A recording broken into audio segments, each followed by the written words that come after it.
Good afternoon, everyone. My name is Kim Stevenson, and I'm the Director of Workforce and Clinical Affairs at the Massachusetts Health and Hospital Association.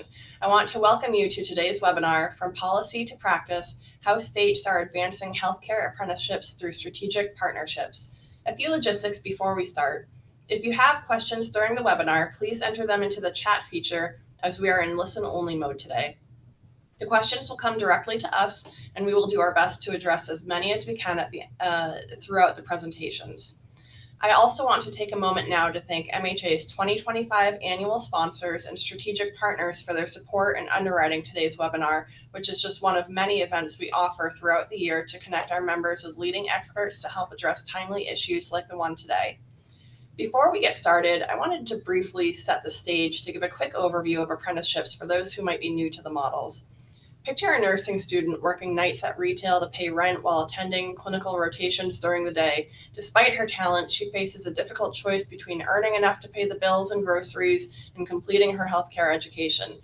This scenario creates barriers that prevent capable individuals from entering healthcare professions, whether it's nursing or other surgical techs or other roles, just when we need them the most.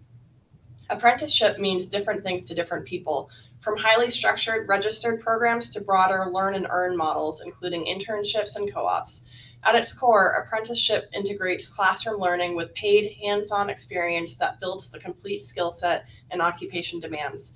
This time-tested model has been the backbone of skilled trades for centuries and is now expanding rapidly across sectors facing workforce shortages. Healthcare is perfectly positioned for this approach. Much of healthcare education already mirrors apprenticeship structure. Students attend classes and labs for technical instruction, then apply learning through clinical placements for real-world training. We see this across allied health, nursing, and behavioral health programs. The model works, it develops competent practitioners. But there's a crucial missing piece. Unlike medical residencies, most healthcare programs lack the paid employment component that makes apprenticeship truly accessible. This gap forces students into that impossible choice between earning and learning. We lose talented individuals who could strengthen our workforce, while others complete training with significant financial burdens. Healthcare apprenticeships provide that missing link, paid employment during training. This creates pathways more accessible to students and more effective at building robust talent pipelines for employers. Today, we're embarking on a whistle-stop tour through the landscape of healthcare apprenticeships. We'll explore innovative programs already producing results across other states and emerging programs right here in Massachusetts, examining how these models are reshaping healthcare education and career pathways. Fair warning, you'll likely leave with more questions than you arrived with, and that's exactly what we're hoping for. These questions will fuel the conversations, partnerships, and innovations that will drive this movement forward. Let's begin this exploration together. I'm excited to announce our first panel, Beyond Traditional Training, Innovative State Models for Healthcare Apprenticeships That Work. And to kick things off, we're going to explore how other states are leveraging policy and partnerships to build impactful apprenticeship models. I'm pleased to welcome our first panel of distinguished speakers joining us today from across multiple states. This diverse group brings a wealth of expertise, experience, and perspective to our discussion. And today we have Bridget Willey, Director, Allied Health Education and Career Pathways from the University of Wisconsin Health. We have Josh Laney, Director, Alabama Office of Apprenticeship. Natalie Hansen, Chair, Department of Medical Services, Front Range Community College. And Melody McKee, Director of Behavioral Health Strategy, SEIU Healthcare 1199 Northwest Training Fund. Thank you so much for being here today, as we're looking forward to this discussion, and I'm going to turn it over to Marjorie Ringrose, Director of Education at the Smith Family Foundation, who will moderate our first discussion. Marjorie, take it away. Great, Kim. Thank you very much, and good afternoon, everyone. I'm Marjorie Ringrose, and I direct the education portfolio at the Richard and Susan Smith Family Foundation. And for the past year or so, the foundation has partnered with a peer funder, Accelerate the Future Foundation, and the National Center for the Apprenticeship Degree at Reach University, and 25 Massachusetts colleges employers to build and scale apprenticeships in healthcare and in other sectors to address pressing talent pipeline and development needs. We are super encouraged by their enthusiasm, which in fact has been so great among many of the employer partners that we're running at full speed, trying to keep up with their demand for apprentices. And we look to pioneering states like Wisconsin, like Washington, like Alabama, like Colorado for counsel and models to adopt and to adapt here in Massachusetts. They have all been working at this for a long period of time, and they've reached an inspiring level of scale with results.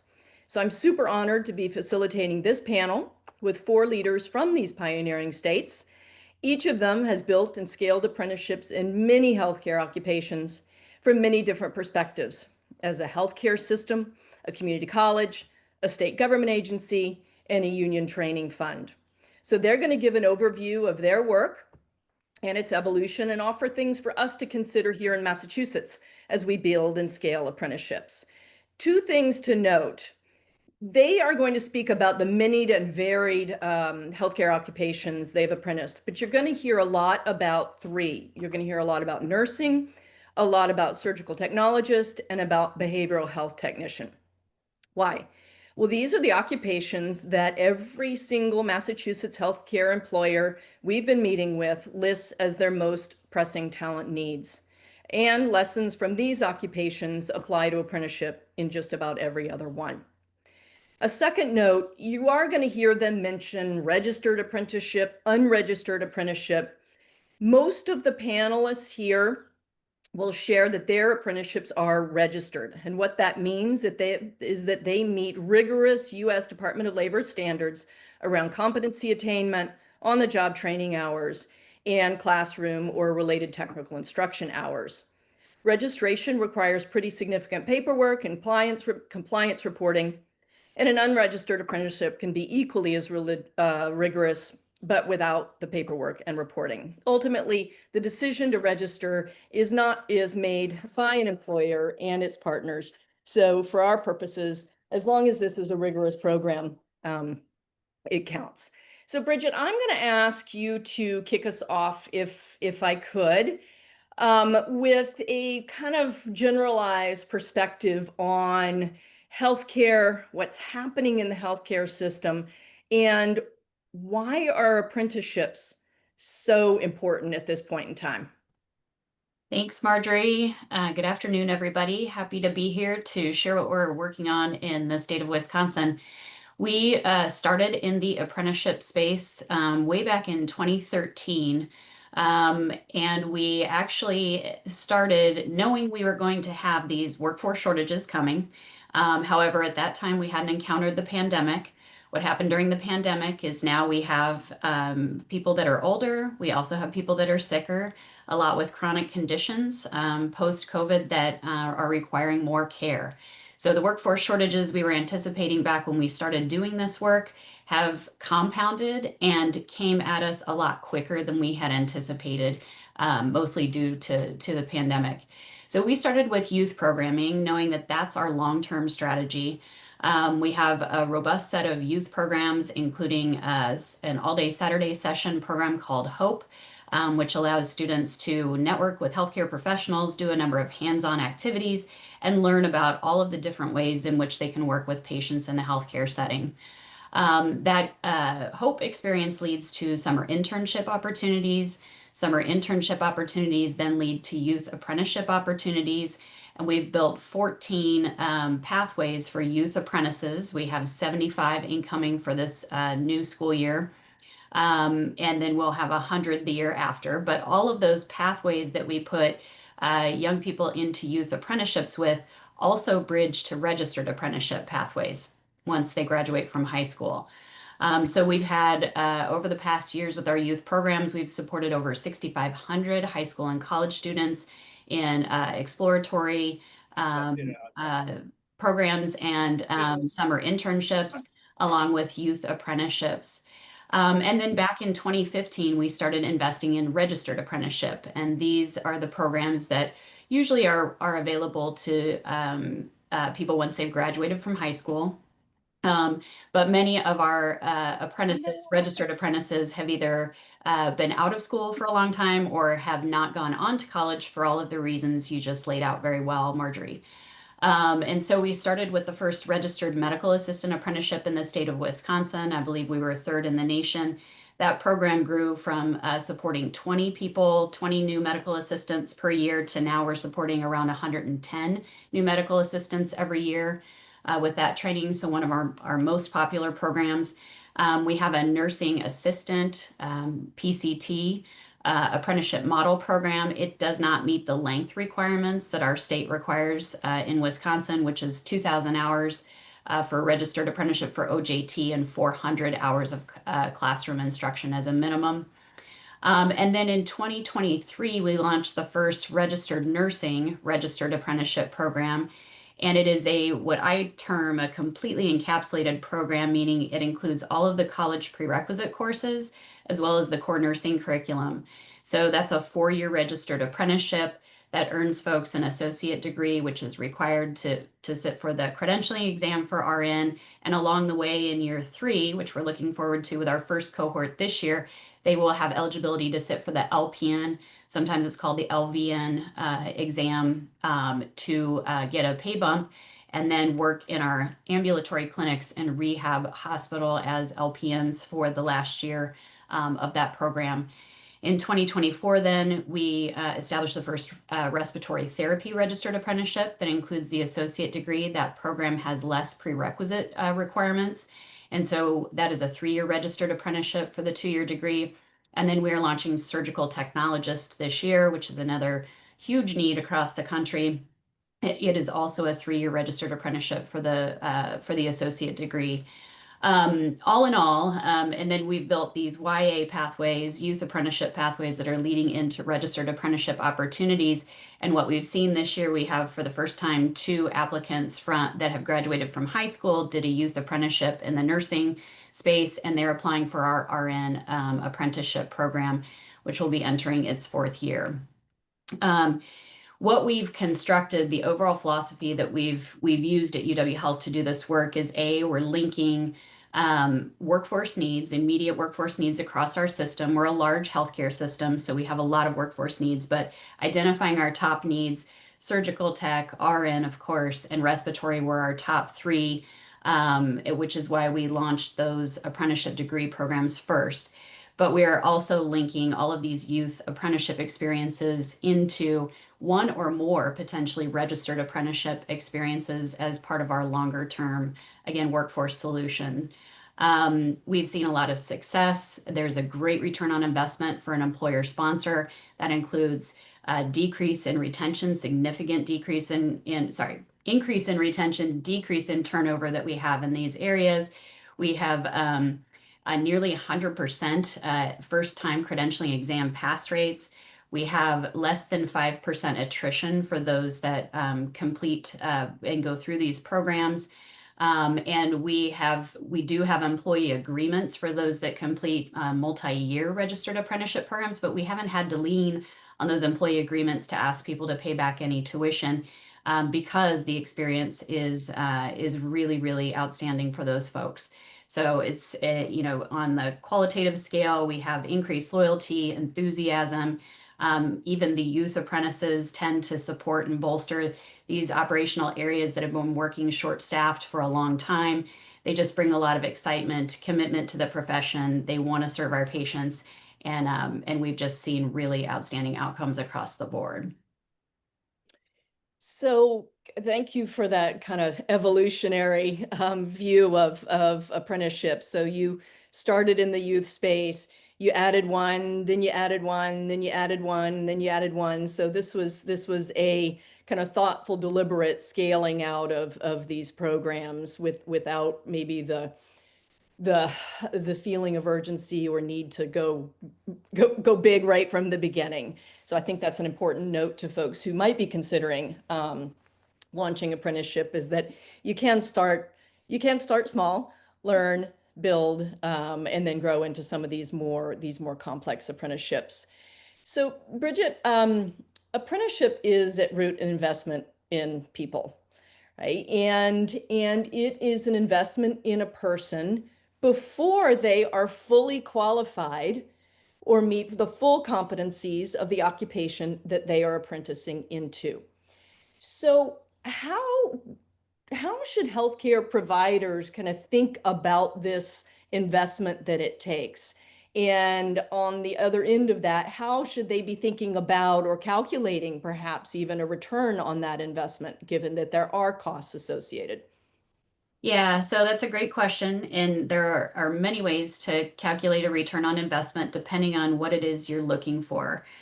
So we calculate our returns on investment by how we're addressing our workforce shortages. So we're filling vacancies, we're increasing retention of employees, we're decreasing turnover, and we are specifically focusing on employees where we need them the most. So they're usually frontline clinical roles that we're very focused on.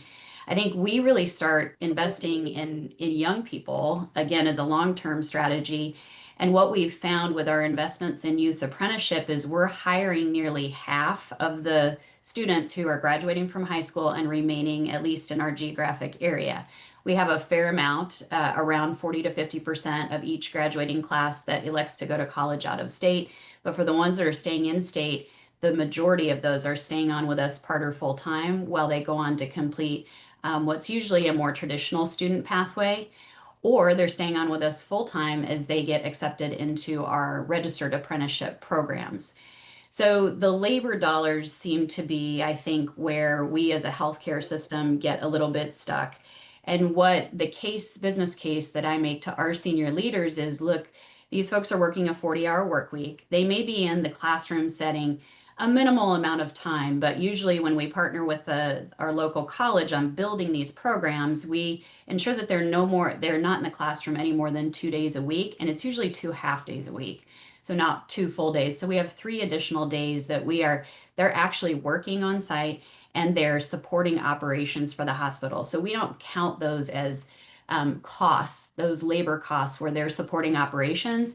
We would be hiring someone and usually paying them more if we had to hire a credentialed individual into those roles for the work that our apprentices are doing while they're working their way through some of them multi-year registered apprenticeship programs. So very much contributing to patient care. For instance, our RNs are working as nursing assistants, our respiratory therapy apprentices are working as respiratory therapy assistants, and then our surgical tech apprentices will be working as both sterile processing techs as well as anesthesia assistants during their time in that program. So again, very much the majority of every apprentice's work week is spent supporting operations and learning on the job, which can many times be one and the same. And yeah, I think that's the big concern from health systems.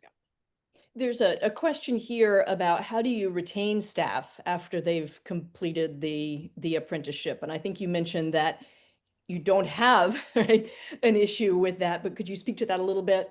Yeah, absolutely. So we do ask apprentices to sign a commitment to stay on with UW Health. Usually it's for 24 months after they've completed their registered apprenticeship program, or they pay back a prorated tuition cost only. They don't pay back any prorated labor cost. We have only had to reach out. So we've graduated well over, I want to say at this point, nearly 600 registered apprentices from our programs over the past decade. And we have had to lean on those agreements maybe a handful of times, Marjorie. It's far less than 2% of the time that we've had to pull back. Retention of the employees that have been through our programs is a full 22 percentage points higher than our retention of people that we hire externally. So that's also significant. And then what we're seeing is that people who went through what I would term our entry level programs, so nursing assistant, PCT, and MA, are now coming back and applying in pretty significant numbers for our multi-year degreed apprenticeship programs. So we're seeing a lot of folks who find out how well this works for them, and then they're using it to promote their career and advance even further in healthcare. Is there an instance now that you've been at this for a number of years? Is there an instance where apprenticeship like solved a positional right labor market shortage? I mean, you solve the problem, right? You don't have the vacancies anymore. Yeah, and that's a very timely question because yesterday I was alerted to the fact that we have solved our nursing assistant and PCT problem. We have less than 10 full-time position, FTE currently posted for NAs. That is the first time I've been with UW Health for 20 years. That's the first time we've ever seen NA openings that low. And they've been that low for the last 4 months. We also solved the problem of pharmacy technicians. So that program has also been in existence for a while, we turned that into an apprenticeship in 2021. But we are meeting our needs through our programs. And then MA, we have a graduating class actually in July. After that class graduates, we're going to be very close to filling our openings for MAs. So we are, after this time, an intentional, we've done, many adaptations. We have an accelerated track for NAs and MAs and a regular track for NAs and MAs in that apprenticeship program, but we are meeting our needs in those 3 areas, which is amazing to see. Yeah, super, super impressive. So my last question for you, Bridget, before we turn to Josh, is you've scaled apprenticeships in a large healthcare system, right? And you've actually solved your labor market needs across multiple occupations.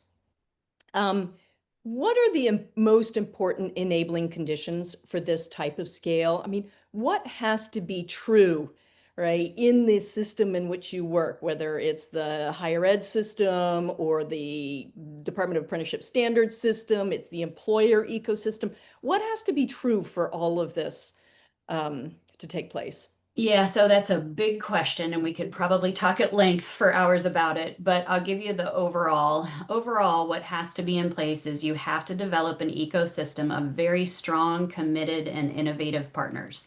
You have to have an employer champion, you must have a post-secondary champion, you must have a K-12 champion, and you must have champions either on the state level if you have a state agency for your apprenticeship programs, or on the federal level. Either way, those 4 roles need to be supported and played. The 5th role that's critical for us is a workforce intermediary. We lean on our workforce development board, who then receives funding from our state Department of Department of Workforce Development, as well as federal funding from time to time. And they really help us find funding sources that we can collectively use to support some of these programs. Funding sources are especially helpful in the first couple years of establishing a program, because that helps anyone get proof of concept that yes, this does indeed work.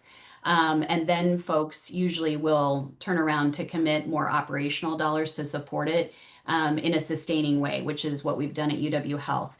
If we didn't have those 5 partners, though, this work, you would be missing an important piece of what has to get done. And then constantly developing those relationships in the ecosystem, so that anytime I can go to our college partner if we're having a challenge, I can go to our state partner if we're having a challenge, or local workforce board, and say, here's the challenge we're having, how do we solve this? We've done that hundreds of times throughout the last decade of this work. But having those people committed at the table, we have strong relationships and partnerships so that we can solve problems and adapt as we need to, because things are always changing. Those are the critical components of what it takes to make this work. That's super, super helpful. And if I could, one last question here, which I think relates to some of this, is can you describe the staffing or departmental structures that supports all of your apprenticeship work? So where do you sit within the organization, and what have you built around you, recognizing that you have been at this for about a decade? Yeah. Yeah, so and this is totally kind of choice of how this gets implemented. We ended up in human resources. Fortunately, I have a clinical background, and so we already had a couple of imaging programs that came along with me into human resources. But when I started this work in 2015 is when they officially made us a department, we had 15 staff people and 0 apprentices. And now we have over 450 staff people, apprentices. The large majority of those are apprentices. We report up through HR, but each of the programs has appropriately credentialed and experienced faculty folks. So I have DNPs and PhD nurses running all of our nursing programs. I have RNs at the baccalaureate level running our ambulatory nursing programs. And then everyone else is appropriately credentialed. We have accreditation that governs and oversees our programs. In some ways, we're partnering with the college, but it's really become a huge team. And so each program team works directly with our operational leaders in order to make sure we have rotations, we know who's coming and when, we know what they're there for, and we know where they are in their respective programs. And then I oversee our external partnerships, again, with our apprenticeship ecosystem in the state. So connecting regularly with state folks and our intermediaries to help support new program funding, but also then to help shore up programs that we already have in place. Great. Thank you, Bridget, for sharing this story of Wisconsin, and there's just kind of evolution from a small start to something that is truly system wide and transforming your talent development. So could I now ask Josh to join us? Josh Laney. Hey, Josh. Hello. Good to see you. So Josh is VP of Apprenticeship and Work Embedded Learning at the Competency-Based Education Network, but more recently, the director of the Alabama Office of Apprenticeship. So thank you so much for being with us this afternoon. And Josh, under your leadership, the Alabama Office of Apprenticeship in Alabama went all in on nursing apprenticeships. Yes. And can you set the stage for us? Like, why? What was happening, right? That caused this impetus? Sure. What was happening is what's happening across the country. There's a nursing shortage. And I just saw recently, and I'm dropping in the chat just so you can have the numbers, an article in Yellowhammer, which is one of our Alabama online newspapers, just about the numbers. But the takeaway is thousands of short positions in nursing. And that's particularly impactful in Alabama and in all states where there are rural hospitals and places that are operating on a very thin margin. You've got vacancies and you're understaffed in nursing. Not only does your patient care suffer, but your budget suffers, because you're going to hire travel nurses and pay them triple what it was costing to have your own staff. You don't get that consistent level of treatment that your customers deserve and patients need. So our employers, Alabama's Office of Apprenticeship, and thank you for correcting, I'm no longer with the state of Alabama, still work with them, but can't speak on their behalf, but I can tell you historically what we did. So Alabama's Office of Apprenticeship is employer driven, right? It is viewed as an economic development activity above its role as a workforce development activity, which was strategically done by Governor Ivey when the office was created in 2019. It was placed inside our Department of Commerce. It's a fine distinction there, but it is significant when you think about who is the customer of this system. In any educational system, if you ask the teacher or the educator, most of the time they're going to think the customer is the student, or in this case, a lot of times the apprentice. But in Alabama, we take a position that the customer is the consumer of the product, and the consumer of the product of the apprenticeship system and the overall education workforce system is the employer. So that's where we start all of our conversations and all of our design and all of our demand terminations. We have a process in Alabama, a 5-part test where we look at, is something an in-demand occupation, and it's more than just volume, which nursing, of course, does also have volume. But is it going to have 70% median wage for the region? Is there positive projected growth? Is it, those kind of things? Is this something that's going to get people a family sustaining career, but then also, provide a return to the state for the investment that we want to make into it? Nursing fits all of those bills. So it was our employers who really kicked this off, because as we started talking about apprenticeships, and the first conversations were about some of the other allied health positions that are typically not degree bearing positions. That's where people's brain automatically went when we started really pushing apprenticeship, because people had not grasped really that an apprenticeship can obviously be for a degree bearing occupation as well. So we had conversations about paramedics and EMTs and clinical lab techs, things like that. And then when we started hearing we would ask employers a lot of time, if you could wave a magic wand and just one occupation, fill it immediately, which one would it be? And it kept being nursing. Yep. So we have a really strong community college system in Alabama that offers associate's degrees in licensed practical nursing and registered nurse associate's degrees. And they were our main education partner. And we went to the Alabama Board of Nursing, said, hey, we want to develop this. We want to come up with a concept here and be able to roll this out statewide. And we want your support on it. And Peggy Benson was then and is now the executive director of the Alabama Board of Nursing.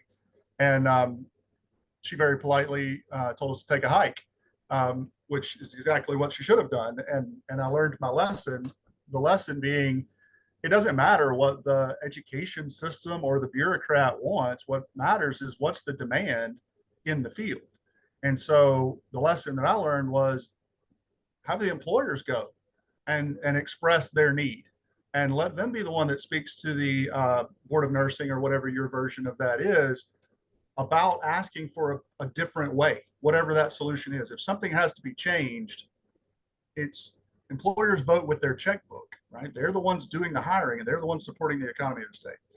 So that's really how it kicked off for us. Was we had to get and it took nothing. I mean, once we understood that concept, our Alabama Hospital Association and the Alabama Nursing Home Association both jumped in, both feet. Yeah, we'll support this. We'll help design it. We'll take it to the board. And then we did. And from there, the board was absolutely innovative and ready to rock. They just needed to know that the real consumer of those nurses was the one in the driver's seat here. So describe for us how your nursing apprenticeships work, right? So you have multiple levels and they'll kind of stack into each other. How many do you have? What successes are you seeing so far? And you've been at this since 2022? 22. We started in the summer of 22. So not even 3 years, or just about coming on 3 years. Coming up, right. So in the summer of 22, we launched at one college at a LPN program, and then at a different college in the state, we launched an RN program. Again, I'll just, I can't praise our Alabama Community College system enough. They're eager to serve the employers as well. So it reminded me of the space race. It was like the colleges were who can do it first, who can be the first one to be able to announce we're serving these employers in this way. But from that, it really grew. And one of the enabling conditions of the way that it grew was, as we built that, we built it with the associations. We built it with live action in the field nurses who were telling us these are the competencies that a person has to be able to do on the job. And we built it with the Alabama Board of Nursing to create a student nurse apprentice license that had a defined scope of practice that is aligned with the work process for the apprenticeship. So we built it for scalability from day one. It was a thing that everybody didn't have to go recreate one off, which obviously saves time for expansion purposes, but it also means that the worker has better mobility. It means that the hospital, who may be dealing with 2 or 3 different colleges who are sending them students, doesn't have a different set of rules and characteristics at all these different places. And we were essentially inventing a new type of employee here, a student nurse apprentice. So we wanted to have complete clarity about what those people can do and what they can't do. So in that license that they get and in that work process, there's all the stuff that they will learn how to do and demonstrate on the job and provide productive work for the employer. But there's also a list at the bottom that mutually agreed by the subject matter experts and the Board of Nursing, like they will never do these things until they're fully licensed. The one I always think of is blood transfusions, but there's only a few, but there's a list that they were just not okay with. So that let it blow up because everybody wasn't having to recreate the wheel, and employers didn't have to negotiate a whole new set of plans with each different school. So we went from those two in 2022, LPN and RN associates programs. We now have LPN and RN associates programs all over the state and bachelor's degree programs. We have 23 colleges and universities who are now offering nurse apprentices, nurse apprenticeship programs. And it runs in parallel. It's not either or. It runs in parallel with their other traditional nursing programs. So you don't have to make a choice. The school doesn't have to go all in and just abandon the way they've been doing things. But it really is an enhancement of the existing program, adding a whole lot more on the job training, a lot more specificity, a lot better tie-in. This is one of the places where we're proud of what we did, but there's even another step that we would love. But there's a really direct tie now between the school has trained these things in didactic training, and we've done it in the lab, and I've seen it in simulation. The instructor, through a software platform we use called WorkHands, the instructor lets the on-the-job journey worker mentor know, hey, nurse apprentice Josh, I've seen them do this in the lab. They have the fundamentals now. Now you can start practicing it with them on the job. And that goes back to sort of the return on investment calculation for every apprenticeship, but particularly in this case, we expect that the apprenticeship is an employer's investment in their people. But you got to make a return on an investment. I mean, somewhere in that building, there's not just a chief nursing officer, there's a chief financial officer, and that person's got to be able to justify why we're doing this. So that ability to provide productive work back to the hospital that took some burden off of and takes a growing amount of burden off of the fully licensed skilled nurse to let them go to more advanced things, that's where the math works out. So even our small hospitals, especially our small hospitals and our nursing homes who might only need one or two. I was listening to Bridget say, they've met their demand. We've had some places that they don't need it. They're love the program. They're happy with it. And when they need some more, they'll take them, but they just don't need any more right now. Nursing homes and small hospitals like that. So yeah, we're now at 23 colleges and universities. I think the last time I checked, it was like 86 employers who are hosting these apprentices and hiring these apprentices, and currently registered and have completed is right at 1,000 nurses who are now in the system since 2022 across all programs, LPN associates, RN associates, RN bachelors, and then pretty much every community college and several of the universities have also now added mobility programs where you were an LPN already and you want to come in now and upscale to RN. So it's going gangbusters. So 1,000 new nurses in almost 3 years, but a little over 2.5, right? And pretty much statewide. Yes, what was the one thing as you look back and you might say employer buy-in, but in addition to that, or employer driving, in addition to that, what could you have not done without, right? What you look back and you're like, well, gosh, we couldn't have done it without this. What would that be? Yeah, I would say the other thing we couldn't have done it without was the buy-in of schools that were willing to try something different. This is a completely new model. We had to help schools, and this was part of the overarching job of the Alabama Office of Apprenticeship under Governor Ivey. One of our big focuses was the labor market participation. We had very low unemployment rates, which is measured by who's looking for a job. We had also very low labor market participation. So there are a lot of people on the sidelines.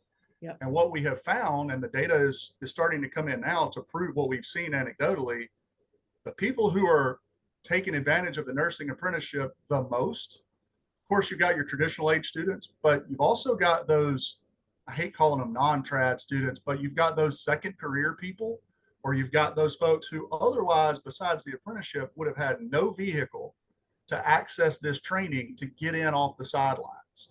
And so that meant that our schools had to start looking at different types of students. I'm an Auburn University grad, War Eagle, I'll tell you all day long, I brag on them all the time, but they were the first bachelor's degree program to join this. And if you looked at the first cohort of students that were in that apprenticeship program at Auburn, if you didn't know any better, you would have thought, oh, this is a community college somewhere that's really marketing to those career changers and those we had single parents, we had veterans, we had career changers, we had people that, according to Auburn and our experience, are at the highest risk of washing out of nursing programs because of life and because of having to work a bunch of unpaid clinical hours. So it really was the combination of our employers driving it, our nursing board listening to the employers and being willing to facilitate it, and then our colleges and universities being willing to go that mile and do something different that they haven't done before. Yeah. Well, this is awesome. And Josh, I know you're in a new role now at the Competency-Based Education Network. And in a quick 30 seconds, What are you doing there? We are going to be exporting some of the best practices from Alabama, but also identifying best practices in other states to develop common national frameworks. Nursing is at the top of the list because it's popping up in little individual spots all over the place. If you say you want to be a machinist in an apprenticeship program right now, every state has some kind of model existing, a statewide model for machinists. Virtually no states have statewide models for this, which means there's really no national model either.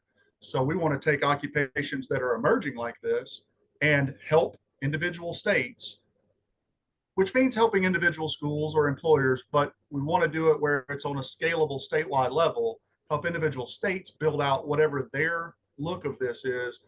So there's enough examples now, we build the national model. Just like you have the nursing compact where the licensure moves from A to B in a lot of states, we want the same kind of thing for our apprenticeship programs. Yeah, yeah. Well, Josh, thank you for your time, your thoughts, your advice. Getting to 1,000 new nurses in 2.5 years, I think speaks for itself. So looking forward to continuing the work with you. If Melody, if you could join us now, good afternoon. Melody is the Director of Behavioral Health Strategy at SEIU Healthcare 1199 Northwest Training Funds. And this is in Washington State. So thank you for joining us here in Massachusetts. So Melody, could you just start us off by kind of reminding us, what is the 1199 Training Fund? What do you do? Who do you work with? Thank you. Thanks for having me. And thanks to the prior speakers. I'm so energized by what they shared and the work that's happening across the nation to bring folks into the workforce in a more equitable way. I could sit here and listen all day to other people talk about their innovative programs. So super appreciative. So yeah, the SEIU 1199 Northwest Multi-Employer Training and Education Fund, take a breath, is a labor management partnership. We do have, SEIU 1199, a union in our title, but we are not a part of the union. We are actually a nonprofit that focuses on labor management partnerships and solving healthcare workforce needs and just overall general needs of the healthcare workforce through innovative practices and just through that really unique relationship of bringing labor and management to the table together. And your the training fund that you're representing here today, you have multiple apprenticeships in healthcare, right? I know you specialize in the behavioral, but what are they? Just rattle them off. Which ones are you apprenticing? Yeah, sure. So we have medical assisting, pharmacy tech, surge tech, and those are our allied health apprenticeships. We also have apprenticeship preparatory programs and even a preparatory program that we can talk about on some other call another day. And then on our behavioral health side, we have behavioral health technician, peer counselor, and substance use disorder professional. Awesome. So multiple apprenticeships, which are rolled out across multiple different employer partners.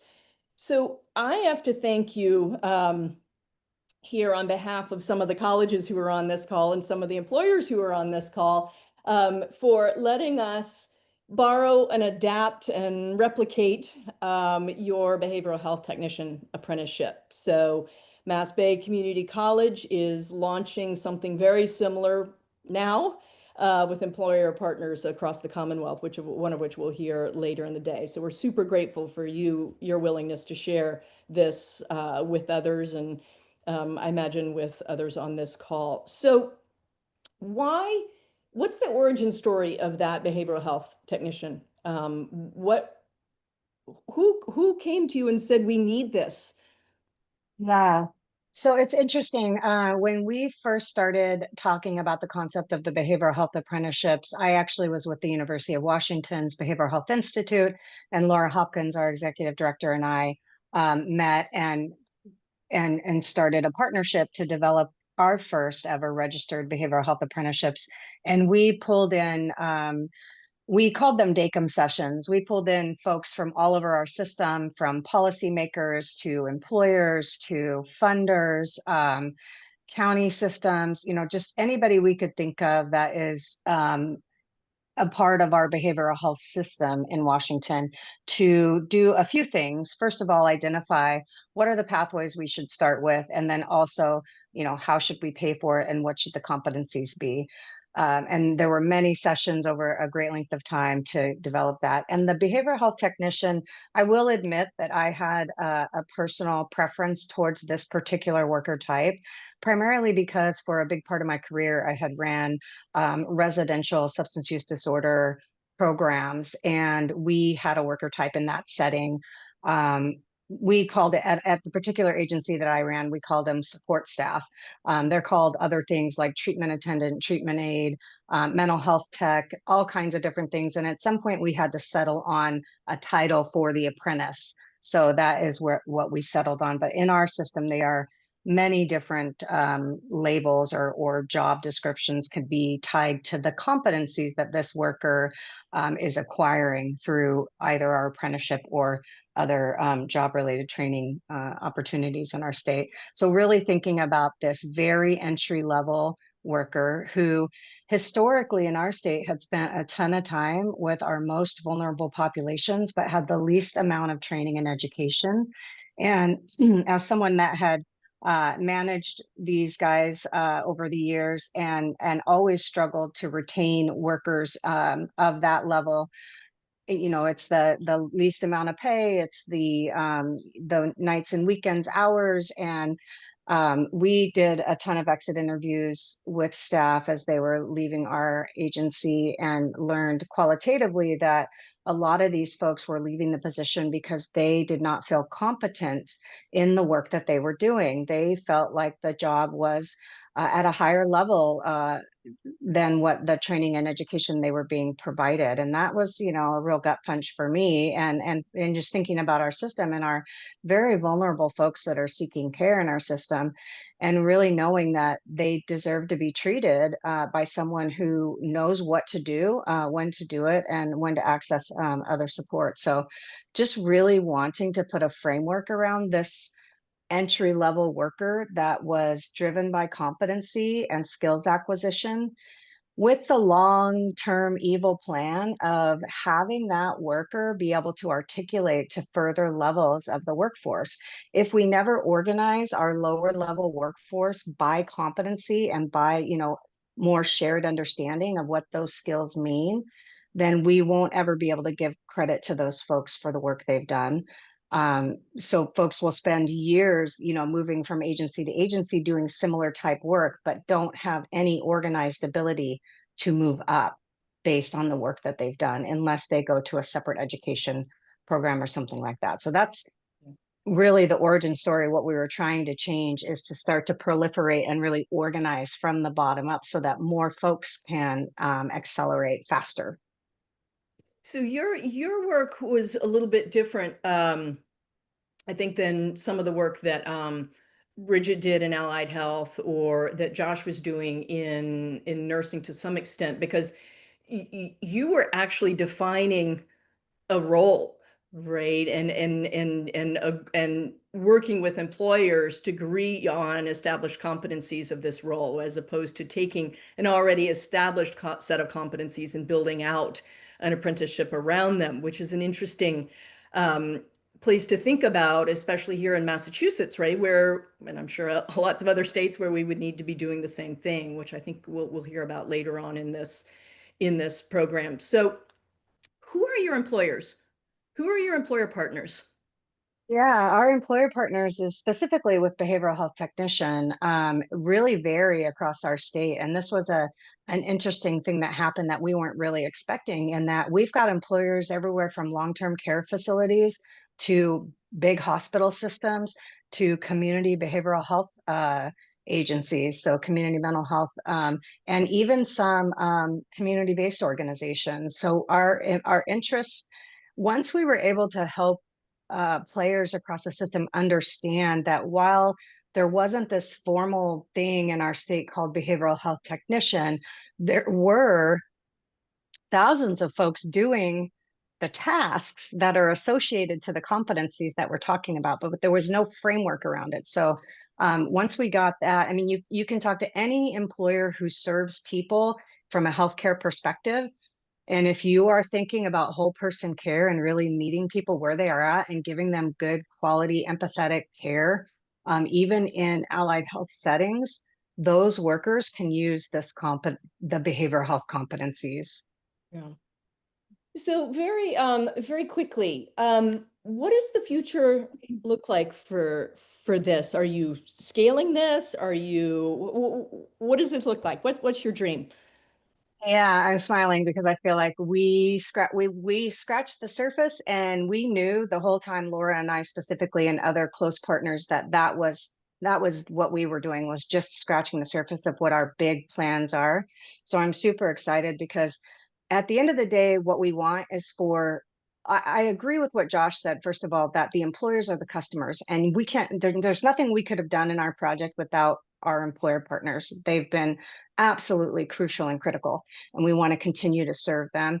And when I think about next steps, it will serve the employer partners, very much so, but also serves the apprentices, and the thought of how do we capture the experience education that folks are acquiring early on and give them credit, maximum credit, as they move forward. And so those are really our next steps. Our 3 pathways already, the lower pathway to behavioral health technician articulates into the next pathways, but now we are penning formal agreements with college systems to provide credit for on-the-job learning, credit for the, transferable articulation agreements for their college credit that's attached to our formal registered apprenticeship. And then, most exciting, we are in discussions and development around a full apprenticeship degree, as opposed to having our apprentices get just, a portion of college credit. How can we put them in a position where all their time, all of their energy, that 40-hour work week with very little extra time outside of that, and just getting in that 2-year process the full degree that they can then transfer into bachelor's degree and master's degree and so on. Well, as I say, you've been very generous with your learnings for us here in Massachusetts, and I expect we'll be coming back to you for more inspiration and lessons on how to build this out even further. So thank you for your time. And if we could have Natalie join us, Natalie Hanson.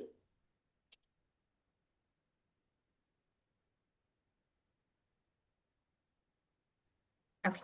Oh, there we go. There you are. Hi. Hi, Natalie. So Natalie, you're gonna bring us home here. We've got about 6 minutes. Natalie is the chair of Department of Medical Services at Front Range Community College. You're in Denver, right? Yes. Multiple sites in Denver, a large community college. And you as well have been providing counsel to colleges and employers here in Massachusetts seeking to build out apprenticeship, especially in surge tech. So we'll focus some of our conversation there, but maybe if I could ask you to kind of back us up and give us some of the grounding on Front Range, how you came into apprenticeship, what apprenticeship looks like at your college. Yeah. And then Nick, if you wouldn't mind, for our visual people, if we wouldn't mind sharing the slides. But hi, thank you so much for having me. I'm really excited to be here. Like Marjorie said, I'm from Front Range Community College. We offered our first apprenticeship in 2018. That was in medical assisting. We were the first college in Colorado to be designated as U.S. Department of Labor Apprenticeship Ambassadors. And as of December 10th, 2024, we had trained 439 apprentices in 11 different occupations and in partnership with 36 local employers. So those occupations, like Melody, kind of similar to Melody's, we have surgical technology, sterile processing, medical assisting, farm tech, vet tech, medical billing, optics and laser, and then some non-healthcare routes as well, like automotive technology, aircraft interior technician, and even tree care. My expertise specifically is with surgical technology. And next slide, please, Nick. So I wanted to touch on how this will help industry. So as going last to kind of, some people already mentioned some of these things, but I just want to touch on it again. It helps with recruitment because you don't need those third-party recruiters. You don't need to hire travelers. You don't need to have sign-on bonuses. Kim had mentioned something earlier, and I'm like, that's the perfect word. You've created like an internal pipeline into your hospital. We train students who are going to stay, and there are plenty of reasons for this. One of them is early engagement. They feel like part of the team because they, in a very real way, they get treated differently because everyone around knows that they're an employer, so they invest in them a little differently, or an employee, I'm sorry, so they invest in them a little differently. We know familiarity breeds loyalty, right? And they're more comfortable and more work ready because they are trained on site. So they know the exact instrumentation and protocol and culture of this hospital or this facility. And then people feel a tie to those who invest in them, right? And Josh touched on this a little bit. For every student, an apprenticeship is an incredible opportunity, but for some people, it is truly a cycle of poverty breaker. And they know that, and they appreciate that, and they remember that. It's going to give you a more diverse workforce because apprenticeships typically don't require prior experience because the education, training, and orientation components are kind of weaved together. And so that breaks down that barrier. There is also, sorry, it just came up. When you partner with a community college, you also get a wider range of socioeconomic. And then we have some data to back this up as well. So 64% of our registered apprentices come from underrepresented or historically marginalized backgrounds, and that's from apprenticeship.gov. And finally, increased retention, like Bridget mentioned, stronger job alignment. Sometimes when your employees are grown from within, they're more likely to align with the hospital's mission and values. Again, the preceptors are a little more likely to take on these mentorship roles because they know that these people are staying. And then, of course, the job satisfaction that comes with working somewhere that has so clearly invested in you personally. All those factors decrease early turnover. Next slide, please, Nick. Just for the sake of time, I'm not going to go over this next slide too much, but basically the point of this slide is to say that you have agency. In industry, you have agency as far as choosing who comes into your facility as an apprentice. Next slide, please. I won't read this to you, but this is our first surgical technology apprentice, and she is still working at the hospital that she was hired at as an apprentice 6 years ago. And next and final slide, please. This is Victoria, and I think her story is really interesting, or will be interesting to this group, because basically for her cohort, I already had them assigned to hospitals. They were going out the following semester. I got a phone call from a hospital that's 2 hours away from us, and they said, "We are desperate for surgical techs. Can you please send us a student?" It's like, I really can't justify having a student go out 2 hours every day to meet all these cases. But are you interested in talking about an apprenticeship? And that's how we got an apprenticeship with them. They created a link. We sent it to our students. And of course, we tell our students, this is a two-way street. They're investing in us. We want to invest in them. Please only apply to this if you're willing to go down there. And so we got 2 students who applied to it. They interviewed both of them. They chose Victoria. Victoria, her husband, and her baby all moved to Castle Rock before the clinicals started. And I think that this is an interesting story because if you find yourself hurting for employees, this is such a path worth exploring because students are just like this hidden gem of recruiting because they are so eager. They're so eager to get a job, and they're ready in their life for a change, and they embrace it. So yeah, that's all I have. That's awesome, Natalie. So I think you have kindly agreed that we can share your email if folks are interested in Surg Tech especially. I know how you have a lot of experience building this. You actually are on the volunteer reviewer for ARC STSA, the accreditor of Surg Tech programs nationally. So a absolute wealth of knowledge and understanding, and super appreciative of your being with us here today and of the counsel that you're providing here in Massachusetts. So thank you. Yeah, thank you for having me.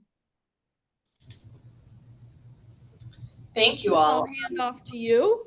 Thank you, Marjorie. What a terrific panel. What a great group. I think we probably could have done another hour just with them. So much to learn from what's happening in other states, and we really appreciate all the speakers. And I believe we have been given the okay to share contact info with folks. So as a reminder, this event is being recorded, so everyone will get the slides, the recording.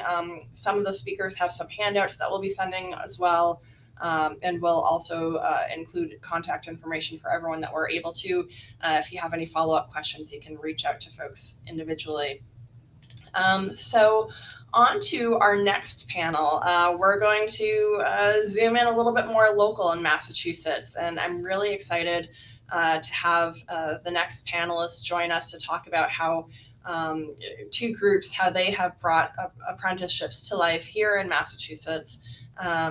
So our next panel, From Students to Caregivers, Local Partnerships Transforming Healthcare Career Pathways Through Apprenticeships, we are joined by Pete Farkas, President and Chief Executive Officer, Hampden County Workforce Board, Jason Pacheco, Director of Workforce Planning, Analytics, and Compensation for Bay State Health, Nicholas Berardi, Talent Acquisition Manager for Cape Cod Healthcare, Christina Haverty, Assistant Vice President, Workforce Development and Global Engagement at LaSalle University, and Barbara Huzakova, Site Manager, SEIU 1199 Training Fund. And our moderator is one of my favorite people, Jay Prosser, Executive Director of the Nursing Council on Workforce Sustainability. Jay, I'm going to invite you to take it away.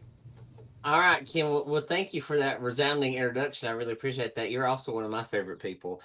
So for all of our guests, we're super excited to be here. This is going to be a fantastic session, so we're going to jump right into it. I will say for all of our guests, I'm not going to utilize my Boston accent today, even though I do live in Massachusetts. So I'm going to try to appeal to a wider audience by using my Southern accent today. This session is really going to focus on the practicalities somewhat of apprenticeships. In order to fix the healthcare workforce shortage that we are going to have to create our own people, right? And the only way that we can do that is through the education and the development of these individuals. And there are not enough traditional students to fill these gaps. Absolutely not. So Josh Lane in the previous presentation had alluded to the word non-traditional. I do like that because non-traditional is a very wide definition of individuals that typically might not, through circumstances in life or social situations, be students, but they are today. And this is a lot of the group that we focus on. So all of our panelists today are actively involved in apprenticeship. So I'm going to start with Jason. Jason, I know that you are dug in very deeply to apprenticeship. So just tell us kind of what you're doing right now in apprenticeships and kind of some of the results that you're seeing from your work.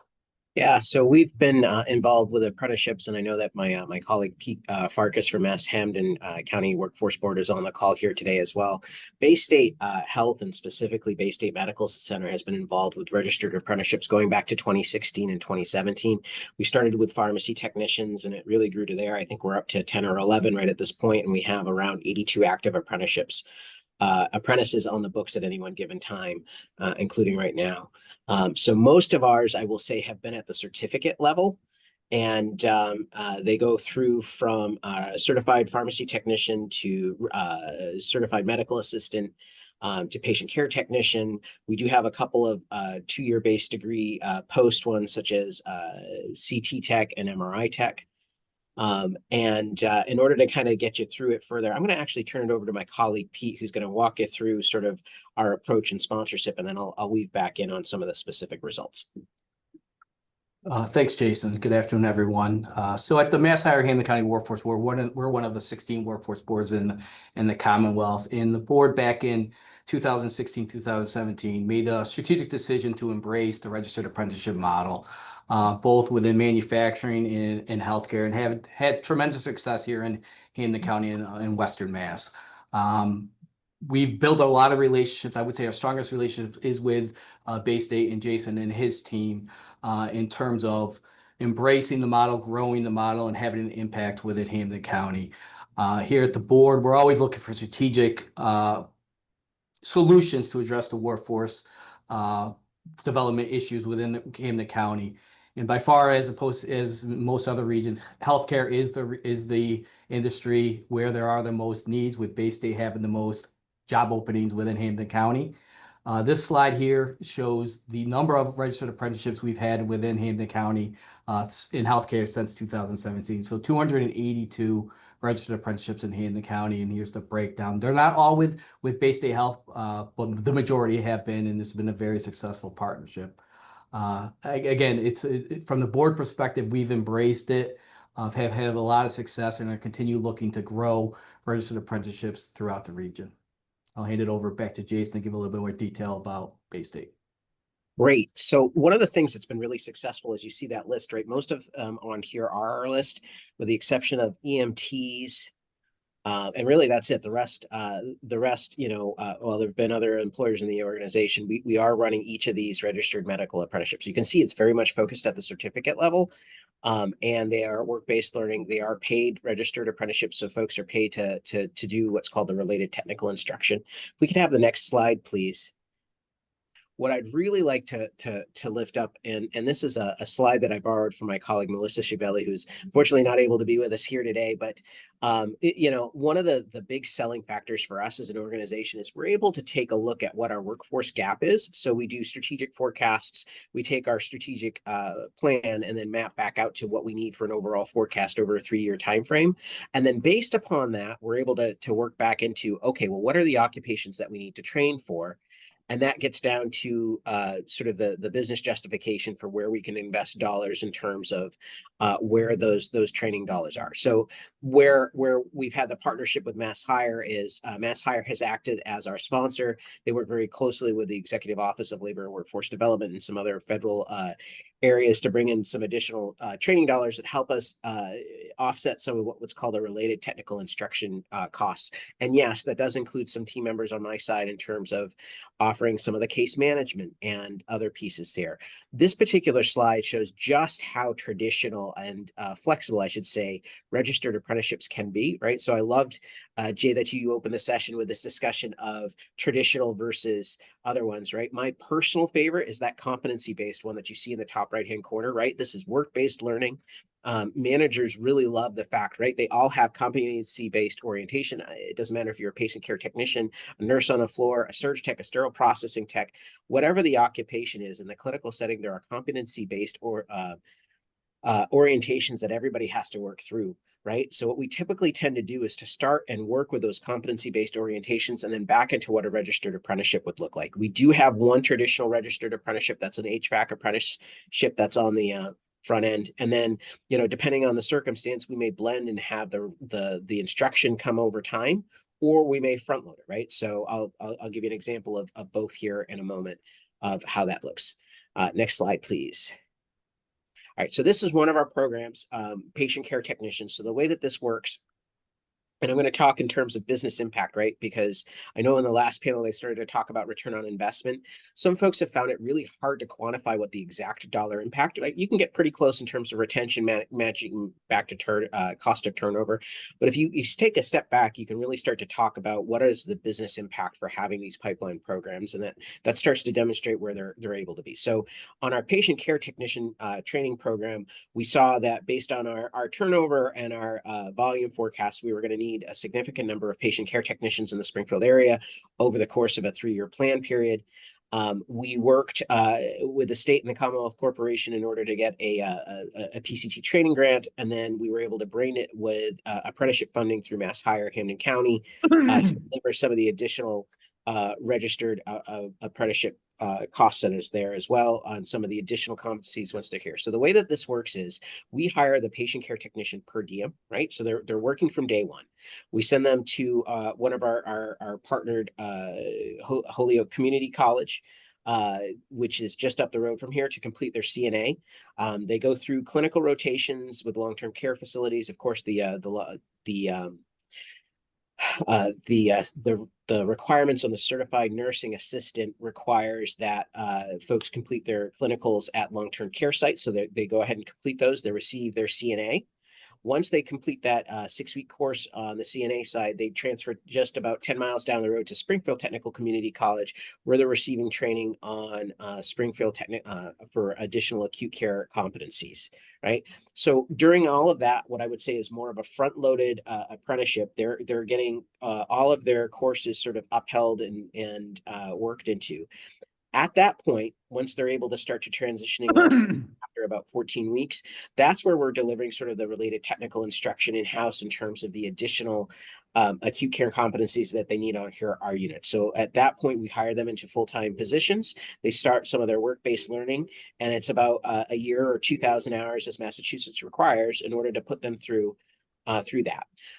The additional thing that we're able to do is we assign them a workforce planning partner. Think of it as a program manager to really help them along the line. So they're touching base with them once or twice every couple of weeks, looking to make sure that they are able to be on track. We troubleshoot issues that come up in terms of employability skills, communication, but there's also some other deeper stuff that comes up. Housing, we've had issues come up with domestic violence, things of that nature that our team members can help troubleshoot for and then connect back. It's difficult to quantify the overall exact impact. The retention on these tends to fluctuate based on cohort, so I didn't put up that particular statistic. What I will say is we were able to see a decrease, right, because we've increased and we're running about 3 cohorts per year, about 15 PCTs for a total of 45 per year or so. We did see a significant decrease in our overtime utilization, right? And that has translated into some additional retention on our patient care technicians. So the overall availability, and much like one of the panelists mentioned in her the last panel, we have seen a significant decrease in patient care technician requisitions up there. So this is an example of a competency-based registered apprenticeship with 2 community college and MassHire as a sponsor, where we have front-loaded some of the instruction, and then we weave a particular acute care related technical instruction that is Bay State specific on the back end as we hire them full-time. Next slide, please. All right, another one that we've had some success for, and this is, again, we can demonstrate some retention. So just to give you some additional stats here, we are tending to run about this for fiscal year 24. So our overall medical assistant workforce, we're retaining at about 77.4%, or just under over 23% turnover. For those that are coming through our training program, we actually have much better percentage, 83%. We've been running the program since 2022. And when I last looked at it, which was just a couple of weeks ago, so since from 2022 forward, for those that have graduated and been certified, we still have 67% of those folks still on. I don't know if anybody's working with 1-year certificate type folks, but that's a pretty high retention rate as you look over a total of 3 to 4 year time frame. The way that this works is normally it takes a certified medical assistant a full year at a community college to train to be able to pass the certification. We do it in 20 weeks. So what we do is we partner with Holyoke Community College to front load the registered apprenticeship related technical instruction. Folks are paid at a full-time rate to sit in a classroom for 16 weeks to receive that same training that HCC is delivering in their normal programs that usually lasts a year plus. We condense it to 16 weeks. At the end of the 16 weeks, they get into the clinical rotations and they go through what we refer to as their externships. It's really a clinical rotation, lasts for about 160 hours for a total of about 20 weeks. At the end of the 20 weeks, they get a nice little pay bump. We transition them. Nearly all pass. Usually we, out of a cohort of 12, we'll have 11 pass the first time on the certification exam. And then we'll just do some remedial training and get that 1 or 2 people up to speed. And then they transfer into a certified medical assistant job code. They get a nice new pay bump. And they go right into the learners. And then we track them over the course of a 2,000-hour registered apprenticeship that has already started once they started the learning. But that 2,000 hours does go into the practice time, right? So there's additional competencies at the practices that we're training. So the nice thing here is we're able to receive some costs. So Pete Farkas and his team, through some generous grants and disbursements through the Executive Office of Labor and Workforce Development, affords us around $5,000 per apprentice to help deliver some of this training. I will also mention we do take advantage of the registered apprenticeship tax credits. So Bay State last year received around $4,800 per apprentice in an offset and a tax credit. So that helps us finance and offset some of the costs. It doesn't cover it all, but it certainly helps offset a big portion of the cost, right? So we've graduated 31 so far, 67% retention since 2022. And our medical practices are very satisfied with it, and we're excited to continue this particular program. All right, Jay, I think that's fantastic. This is some good information. We have like 3 or 4 big questions for you guys, but because we're a little bit compressed on time, what I want to do is make sure that our other partners chime in, and then we'll come back to you guys. So you're not off the hook, okay? We'll come back and we'll ask you a bunch of questions. But I want to move real quickly just to make sure our other partners have our other panelists have the opportunity to kind of chime in really quick. And then we have some questions for you all. Nick, I'm going to go to you. I know you have a team, which Jason and Pete really demonstrated this. Apprenticeship is not about one individual or one institution. It's about a partnership. And Nick, I'll let you and Chris and Barbara kind of just take it and talk about what you guys did in partnership and are doing in partnership. So Nick. Great. So looking at the slide right here, with Certified Surgical Technologist Apprenticeship is really what we kicked off here at Cape Cod Healthcare. As we've heard for the past hour and 17 minutes, everyone's looking for the same thing. So we're trying to figure out, how do we start making our own? So when you go to the first slide, you'll see that really the successful implementation of the program, really the technologist apprenticeship program, really kind of comes down to collaboration. So it's not just Cape Cod Healthcare. The 1199 SEIU Training and Upgrading Fund is an amazing partner of Cape Cod Healthcare. What they have helped us with, and along with LaSalle University, apprentices actually start in our sterile processing department, and they actually transition into the operating room. So it provides them the opportunity to obviously obtain a paycheck throughout that entire time. LaSalle is amazing. We've learned that they provide asynchronous learning. So that is allowing our employees to actually go to school and obtain this degree. And then, like I said, the 1199 SEIU Training and Upgrading Fund, I actually cover the full cost of the program as well that's selected for the apprentices. So once again, they're getting paid while they're here. And this has been like sort of the trend that we're hearing from other places too. People need that. They can't just stop and go to school. So on the next slide, this all transpired really basically because Chris approached me from LaSalle, and that was at the MHA Workforce Summit last July.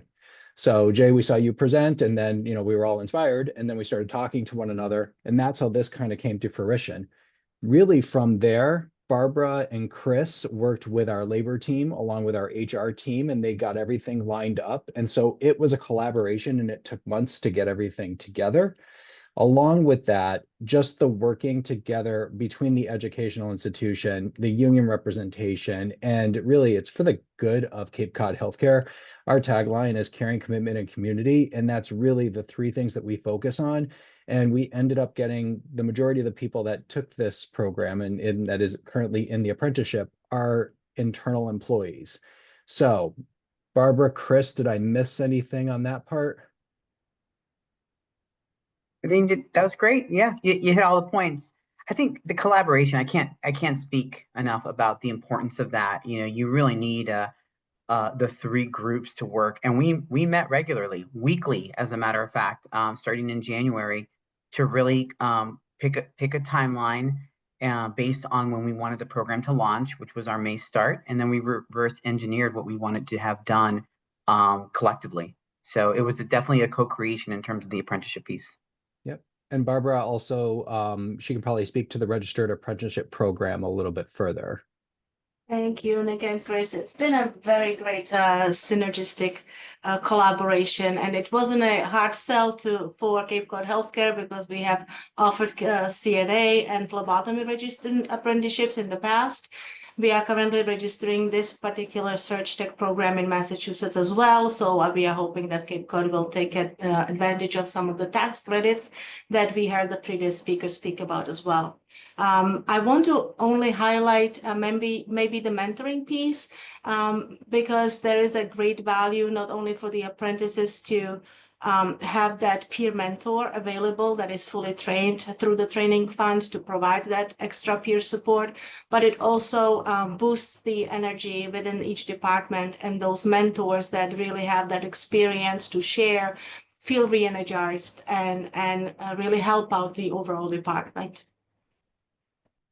So on the next slide, we've talked about the collaboration, how that's really kind of came to be. From there, the handoff was really to recruitment. So I oversee recruitment for Cape Cod Healthcare. And this was one of those exciting times and terrifying because after the months and months of work from my friends over here, we had to make sure that we had some people.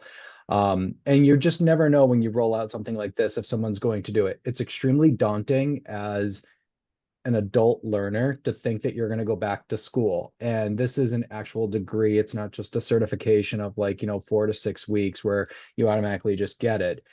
So it is a little bit daunting. What we did do is that we had a kickoff meeting and we had sessions with all of the candidates. That way they were 100% aware of what was going on. We had selection. So it wasn't just Cape Cod Healthcare that selected them. It was in collaboration with 1199, SEIU Tough Fund. It was also LaSalle University. They had to apply to LaSalle and be accepted into LaSalle.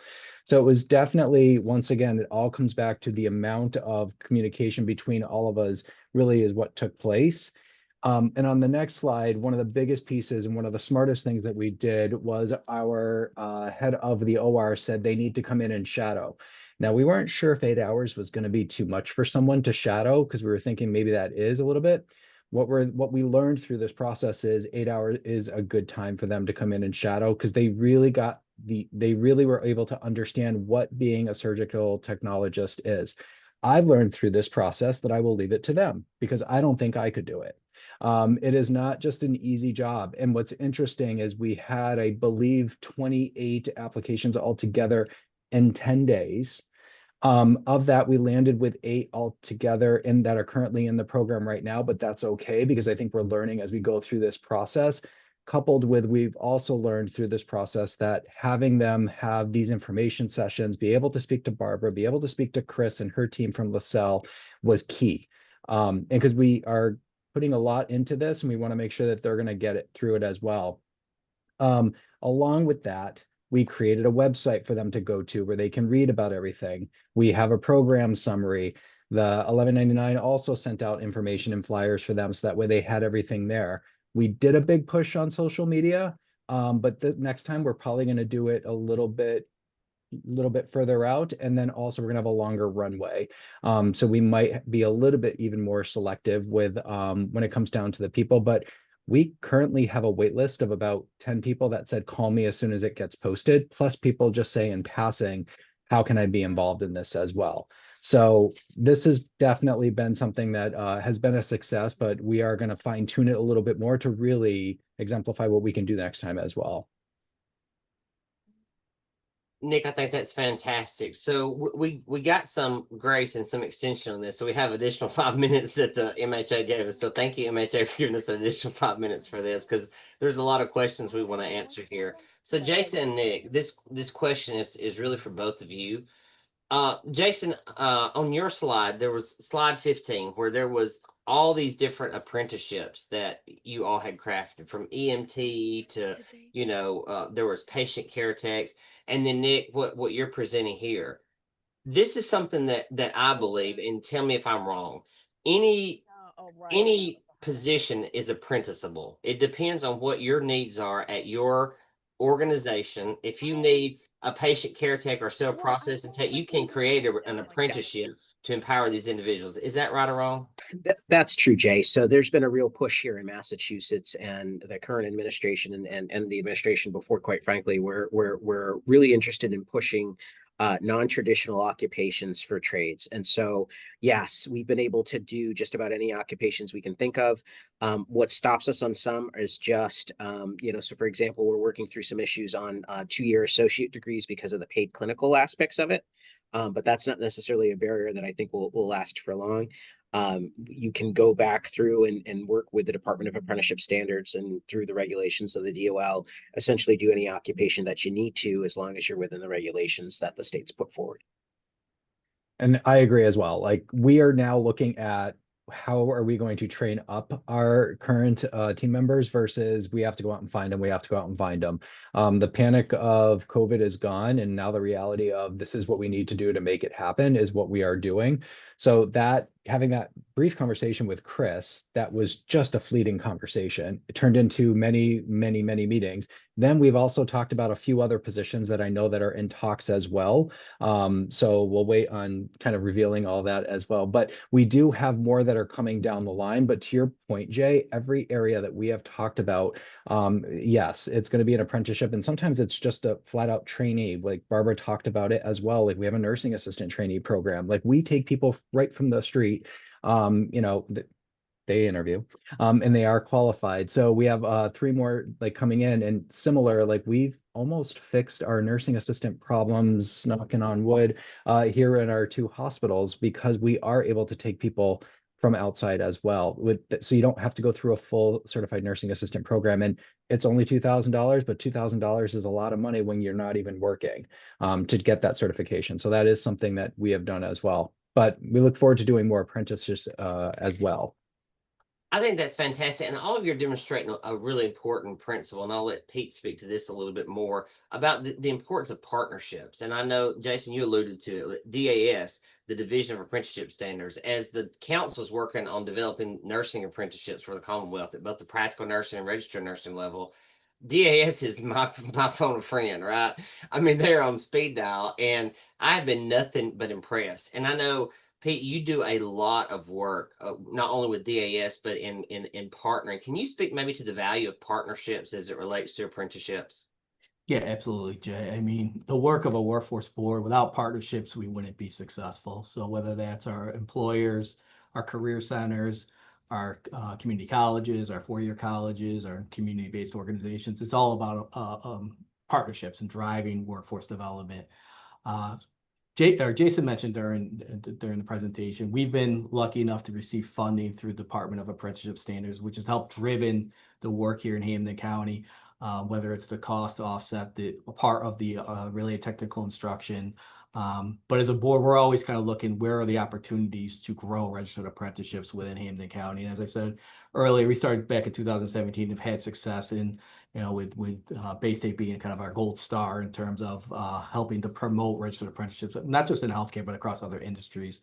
So yeah, Jay, partnerships, that's where it's at in terms of, I would suggest, everyone on the call, reach out to your workforce board if you are already connected, to see if there's ways of further nurturing and growing that relationship. Absolutely. Thank you, Pete. Barbara, I appreciate you being represented today and representing the union on this. I think that this is really in line in my viewpoint with what the union does in supporting workers, right? Because we're making pathways for people. Can you talk a little bit about how the union, a little bit more, I know you spoke to it some, about how the union supports apprenticeships and kind of their role in this? Thank you, Jay. So just a point of clarification, we are the negotiated benefit of the union and the employer, so I don't represent the union necessarily, but there is no doubt that the union is very much interested in focusing on what are our employers' needs and utilizing the training fund as a tool to make sure that we can help with whether it's shortages or just focusing on what the need is in a particular department.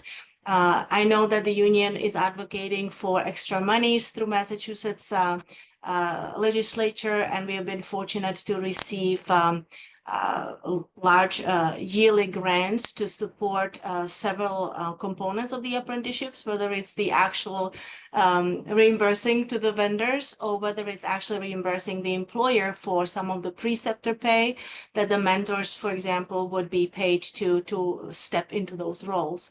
And so we are definitely working very closely with the union, and we are all on the same focus, runway to assist with quality healthcare and making sure that the shortage occupations such as surg tech and many others are addressed.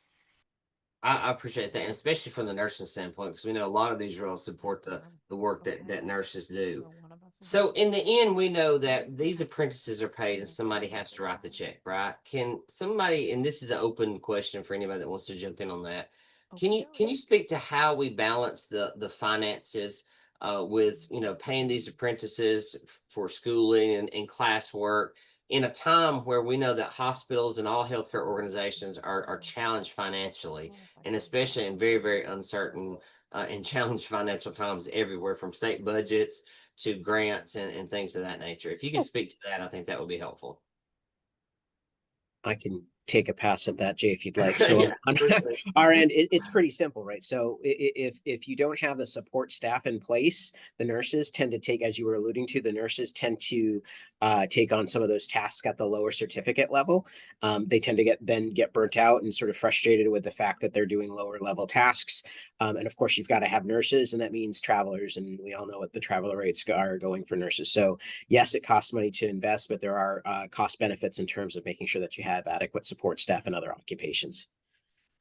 I think in conjunction with that, you also have to stop and think we need surgical technologists, but we also need a sterile processing aid. So we can have them start as a sterile processing aid pretty easily versus jumping right into that sterile technologist, surgical technologist position. So it's thinking creatively on that. And then I think from a perspective of people that are doing it on the ground as well, making sure that your senior leadership is fully engaged in this. And I will tell you at Cape Cod Healthcare, like, we're really lucky.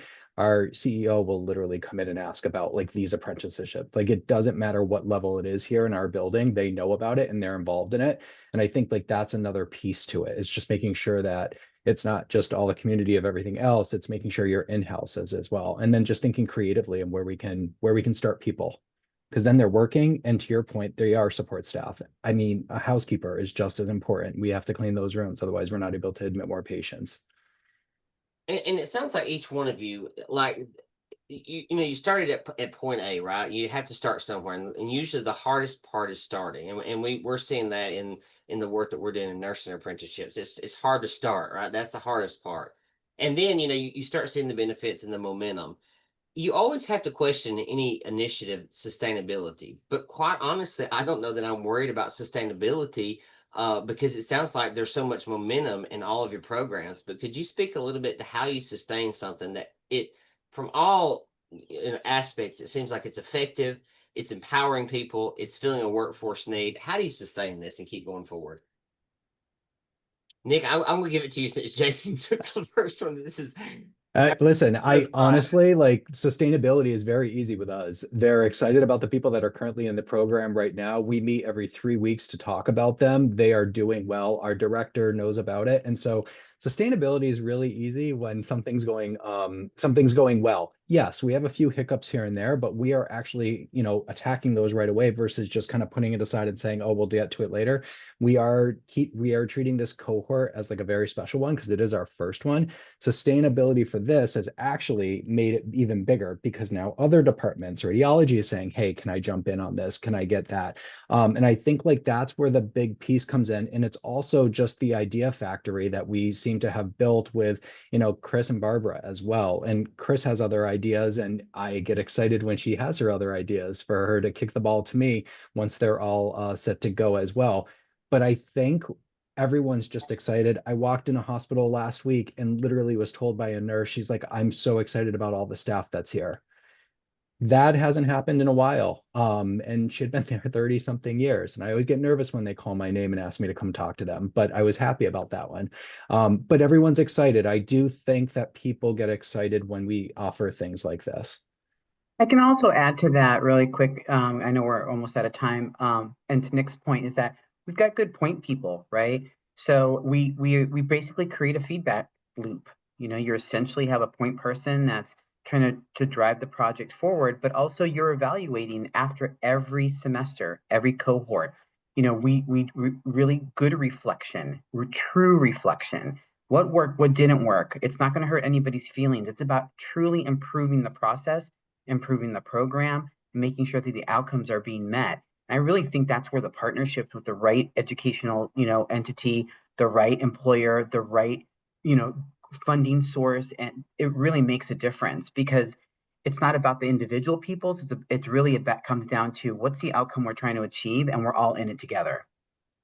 Chris, I think that's a great ending, and it is 2:35, so you are a specialist at this. I will give you kudos for that. So, Kim, we ended on time with the extra 5 minutes. We appreciate that, and I appreciate my panel. Thank you so much for being here. I thought it was outstanding, and then I'll see everybody back in about 30 minutes. Great. Thank you, Jay. Thank you to everyone on that panel.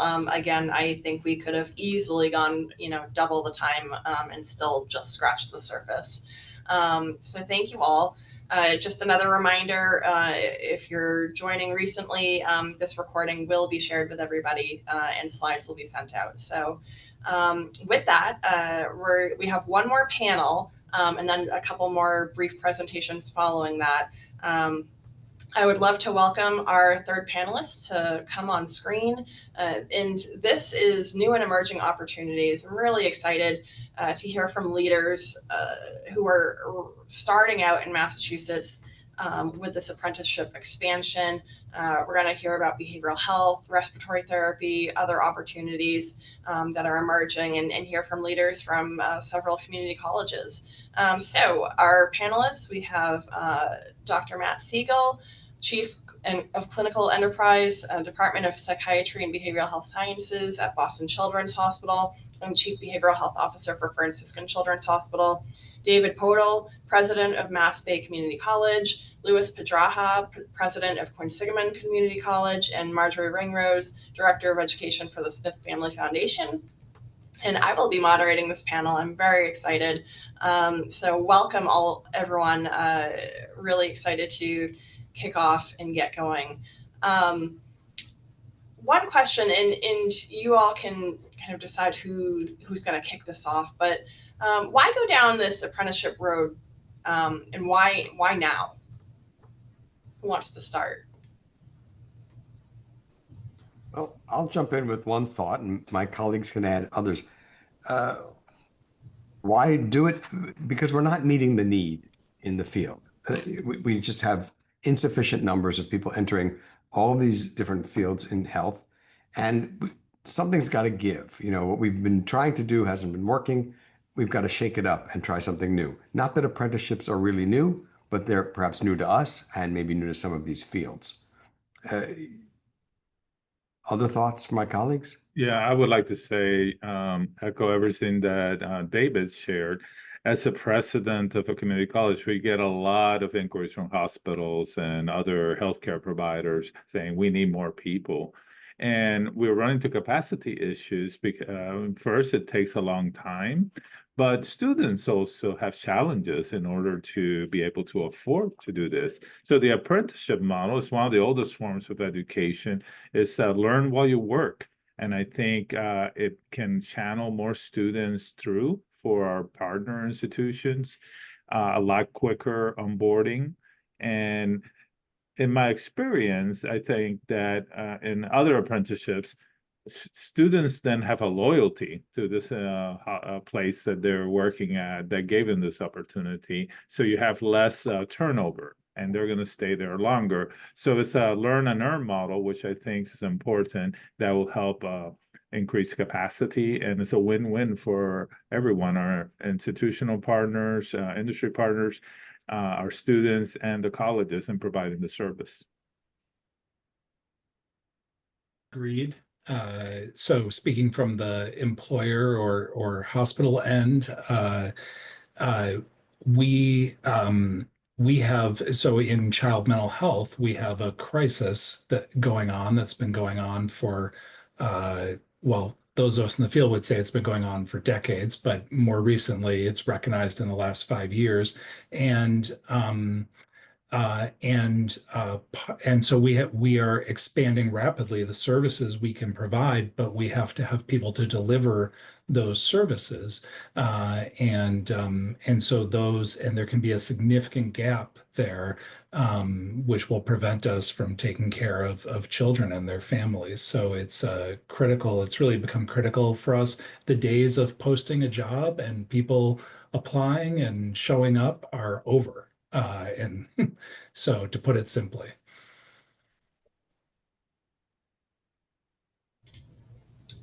Excellent. And what's the return on the investment? Because as you know, it's been mentioned several times now throughout the program that there is a financial investment into putting together these programs. You have administrative costs, you have teachers, faculty, and then covering the student tuition and paying the students, the apprentices as well. So what benefits can the employer expect? And Matt, you might be best positioned to take this one. I can start that off and say, well, the cost models vary, right? Some places will support tuition, some don't. But regardless, there's some investment from the employer. However, I think that certainly when we look at within mental health and the role that we've really been focused on for this work, which is our behavioral health technicians, who we're calling behavioral health apprenticeships through this program. These are our frontline workers in our hospitals, psychiatric units, and other intensive programs. And those programs cannot run without those folks. And so the cost of doing this type of program is really compared to not being able to serve children and fill hospital beds is quite small. And so the return is enormous, certainly financially, but also we exist to provide clinical care. And so the return is huge. And I will just say that it is a fact and not an exaggeration that there have been multiple days and weeks in the past 4 or 5 years where we have children sitting in an emergency room. We have hospital beds in our psychiatric unit. We have everyone wanting that child to enter care, and we cannot take the child because we do not have enough frontline behavioral health technicians, who are, wonderful folks. Uh, and we have the psychiatrists, we have the psychologists, we have the nurses, we have the building, we have everything except that frontline worker.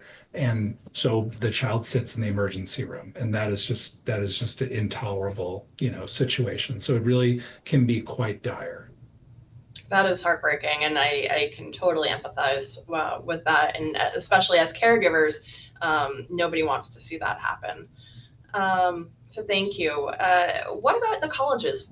What's the return on investment for the colleges? I'll jump David, do you in. want to go first? Sure. Well, first of all, it is our mission. It's part of our mission to be meeting the needs of the workforce. So it's in our DNA to do this kind of work. But specifically in the apprenticeship model, it allows us to do it better because by working so closely with the employer in the education and training of the worker, we prepare a better prepared individual. So we benefit by doing our job better than we did before. We also, I make the point about mission, it's a continually evolving phenomenon because the employer needs change over time. And now we're meeting this crisis in healthcare, and we need to do better in terms of both quantity and quality.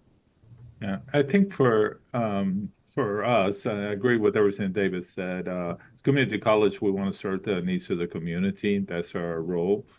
And one of the critical things about this is that we're limited by sometimes capacity issues, but because the students are already in a clinical environment, some of the clinical capacity issues that we face in these programs are mitigated because the employer already has a commitment to provide some of that training to the institutions.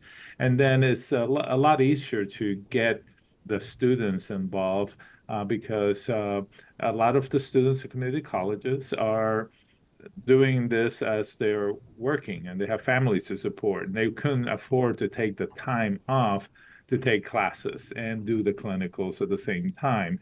So what this allows is a student to continue working, be in their work environment that they know, and learn at the same time. And it's, again, a game changer, and it provides a greater opportunity to ramp up the training for a lot of the students that we serve, and also for the employers to be able to find the qualified students because they're already there. And it gives pathways for career advancement for the people that are already employed. That's great. And this is kind of a good segue into my next question. And we've heard about this a bit from our previous panels about the importance of the partnership between both the employer and the college, the school, and how important that is. So how does building an apprenticeship change that relationship, the conversation, and describe the partnership between the college and the employer? And what's needed to, what are kind of the secret sauce or the pieces that are most essential to have a successful outcome? Yeah, I think in the past, we've had advisory committees to our programs. We have clinical placements, so there's been interaction, but never at this level of intensity and specificity. Because in the end, the education is shared by two entities. So we've got to be in sort of constant communication. That can only be to the good, but it's hard sometimes for faculty to give that up. They've had ownership of the program, and that's what they're used to, and that's how they themselves were trained. So, and they're very conscious of the accreditation agencies that they have to account to. So it's a hard transition, but it's a very rich transition.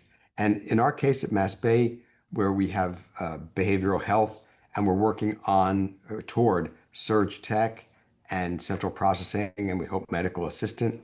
The voice of the employer, not just as an outsider, but as a partner, will mean that there'll be just a much more precise preparation to that particular employer, not just the field, but that particular employer's needs, which will be a game changer. It's hard though, it's complicated, and it takes a lot of negotiation and listening to one another and trying to understand each other's point of view. It doesn't happen overnight. I think that we've been trying to lift up apprenticeships for a while, and we even hosted some conferences. And a lot of times employers just didn't know what was available to them, so they were hesitant to go in. They thought, oh, why am I going to pay people?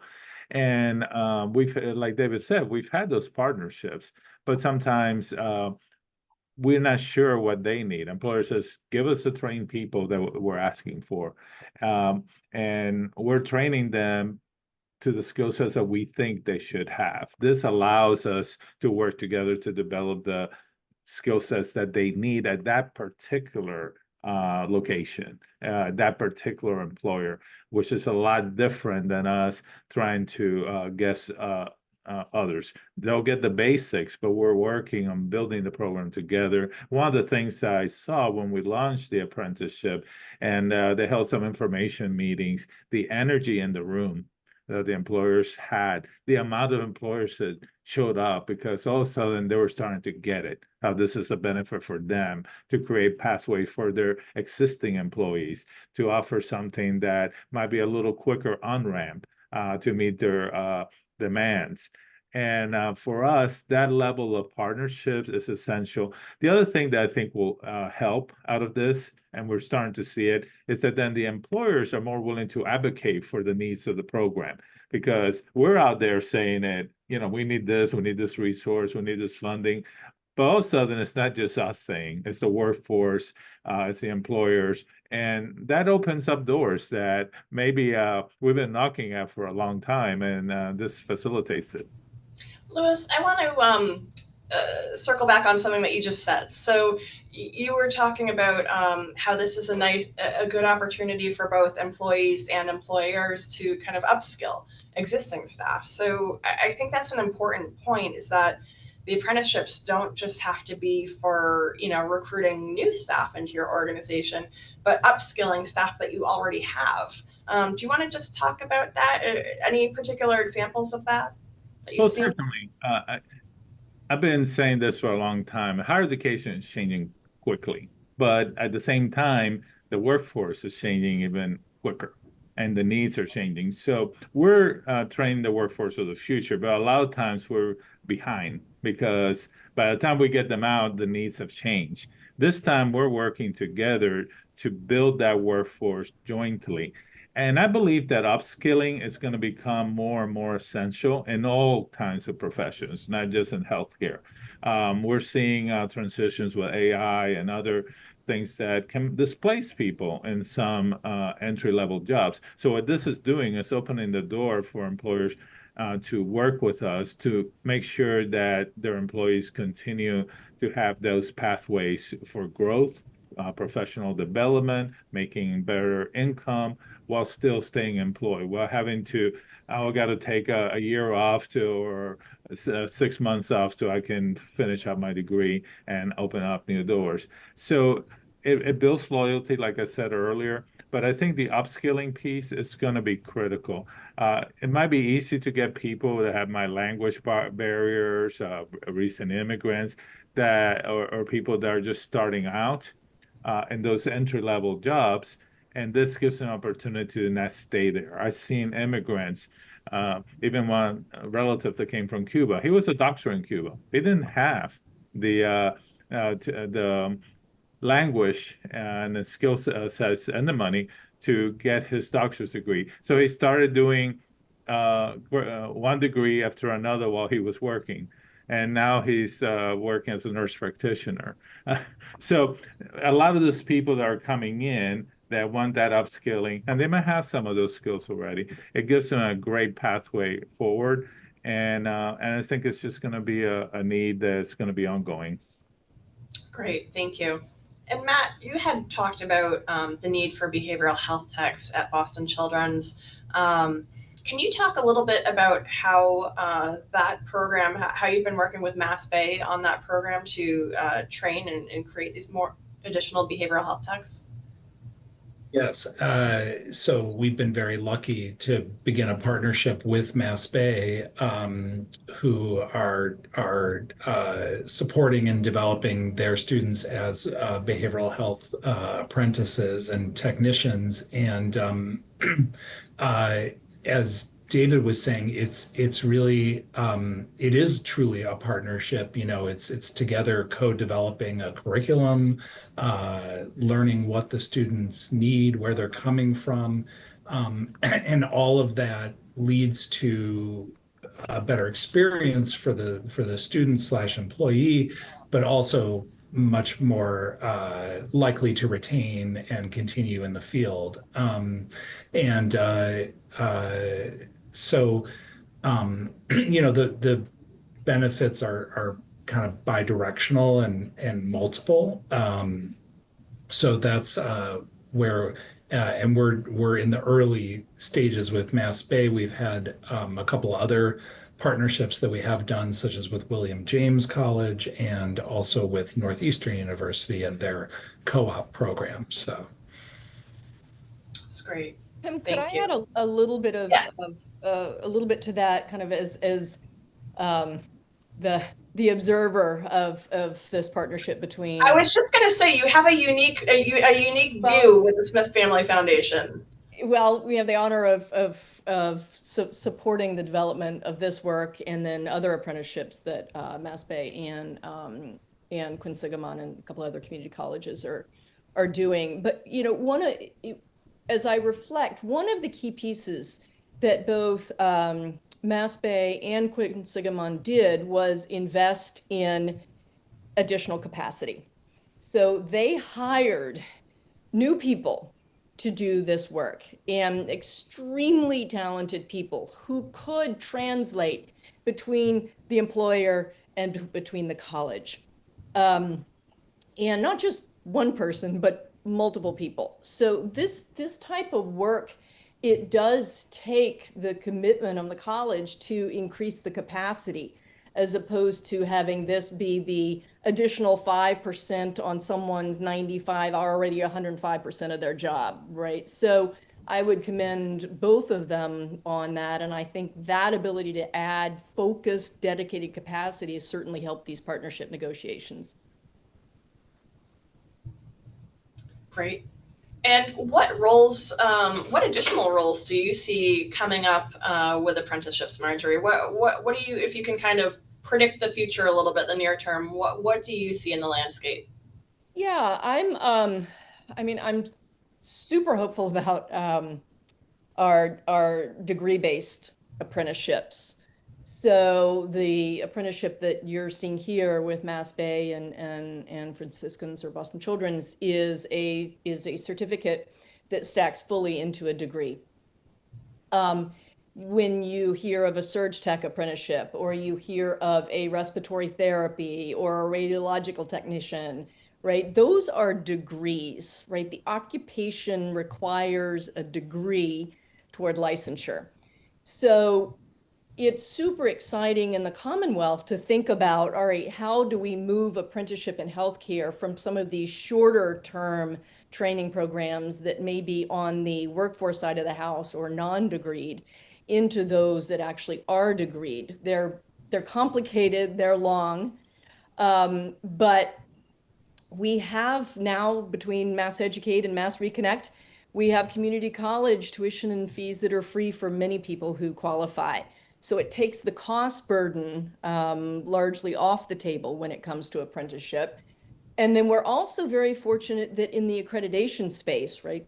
These are degrees, they are accredited programs. The national accreditors have removed a lot of the kind of historical barriers to apprenticeship, or are in the process of removing them. So the policy environment feels exactly right as well. So super excited about degree-based apprenticeships.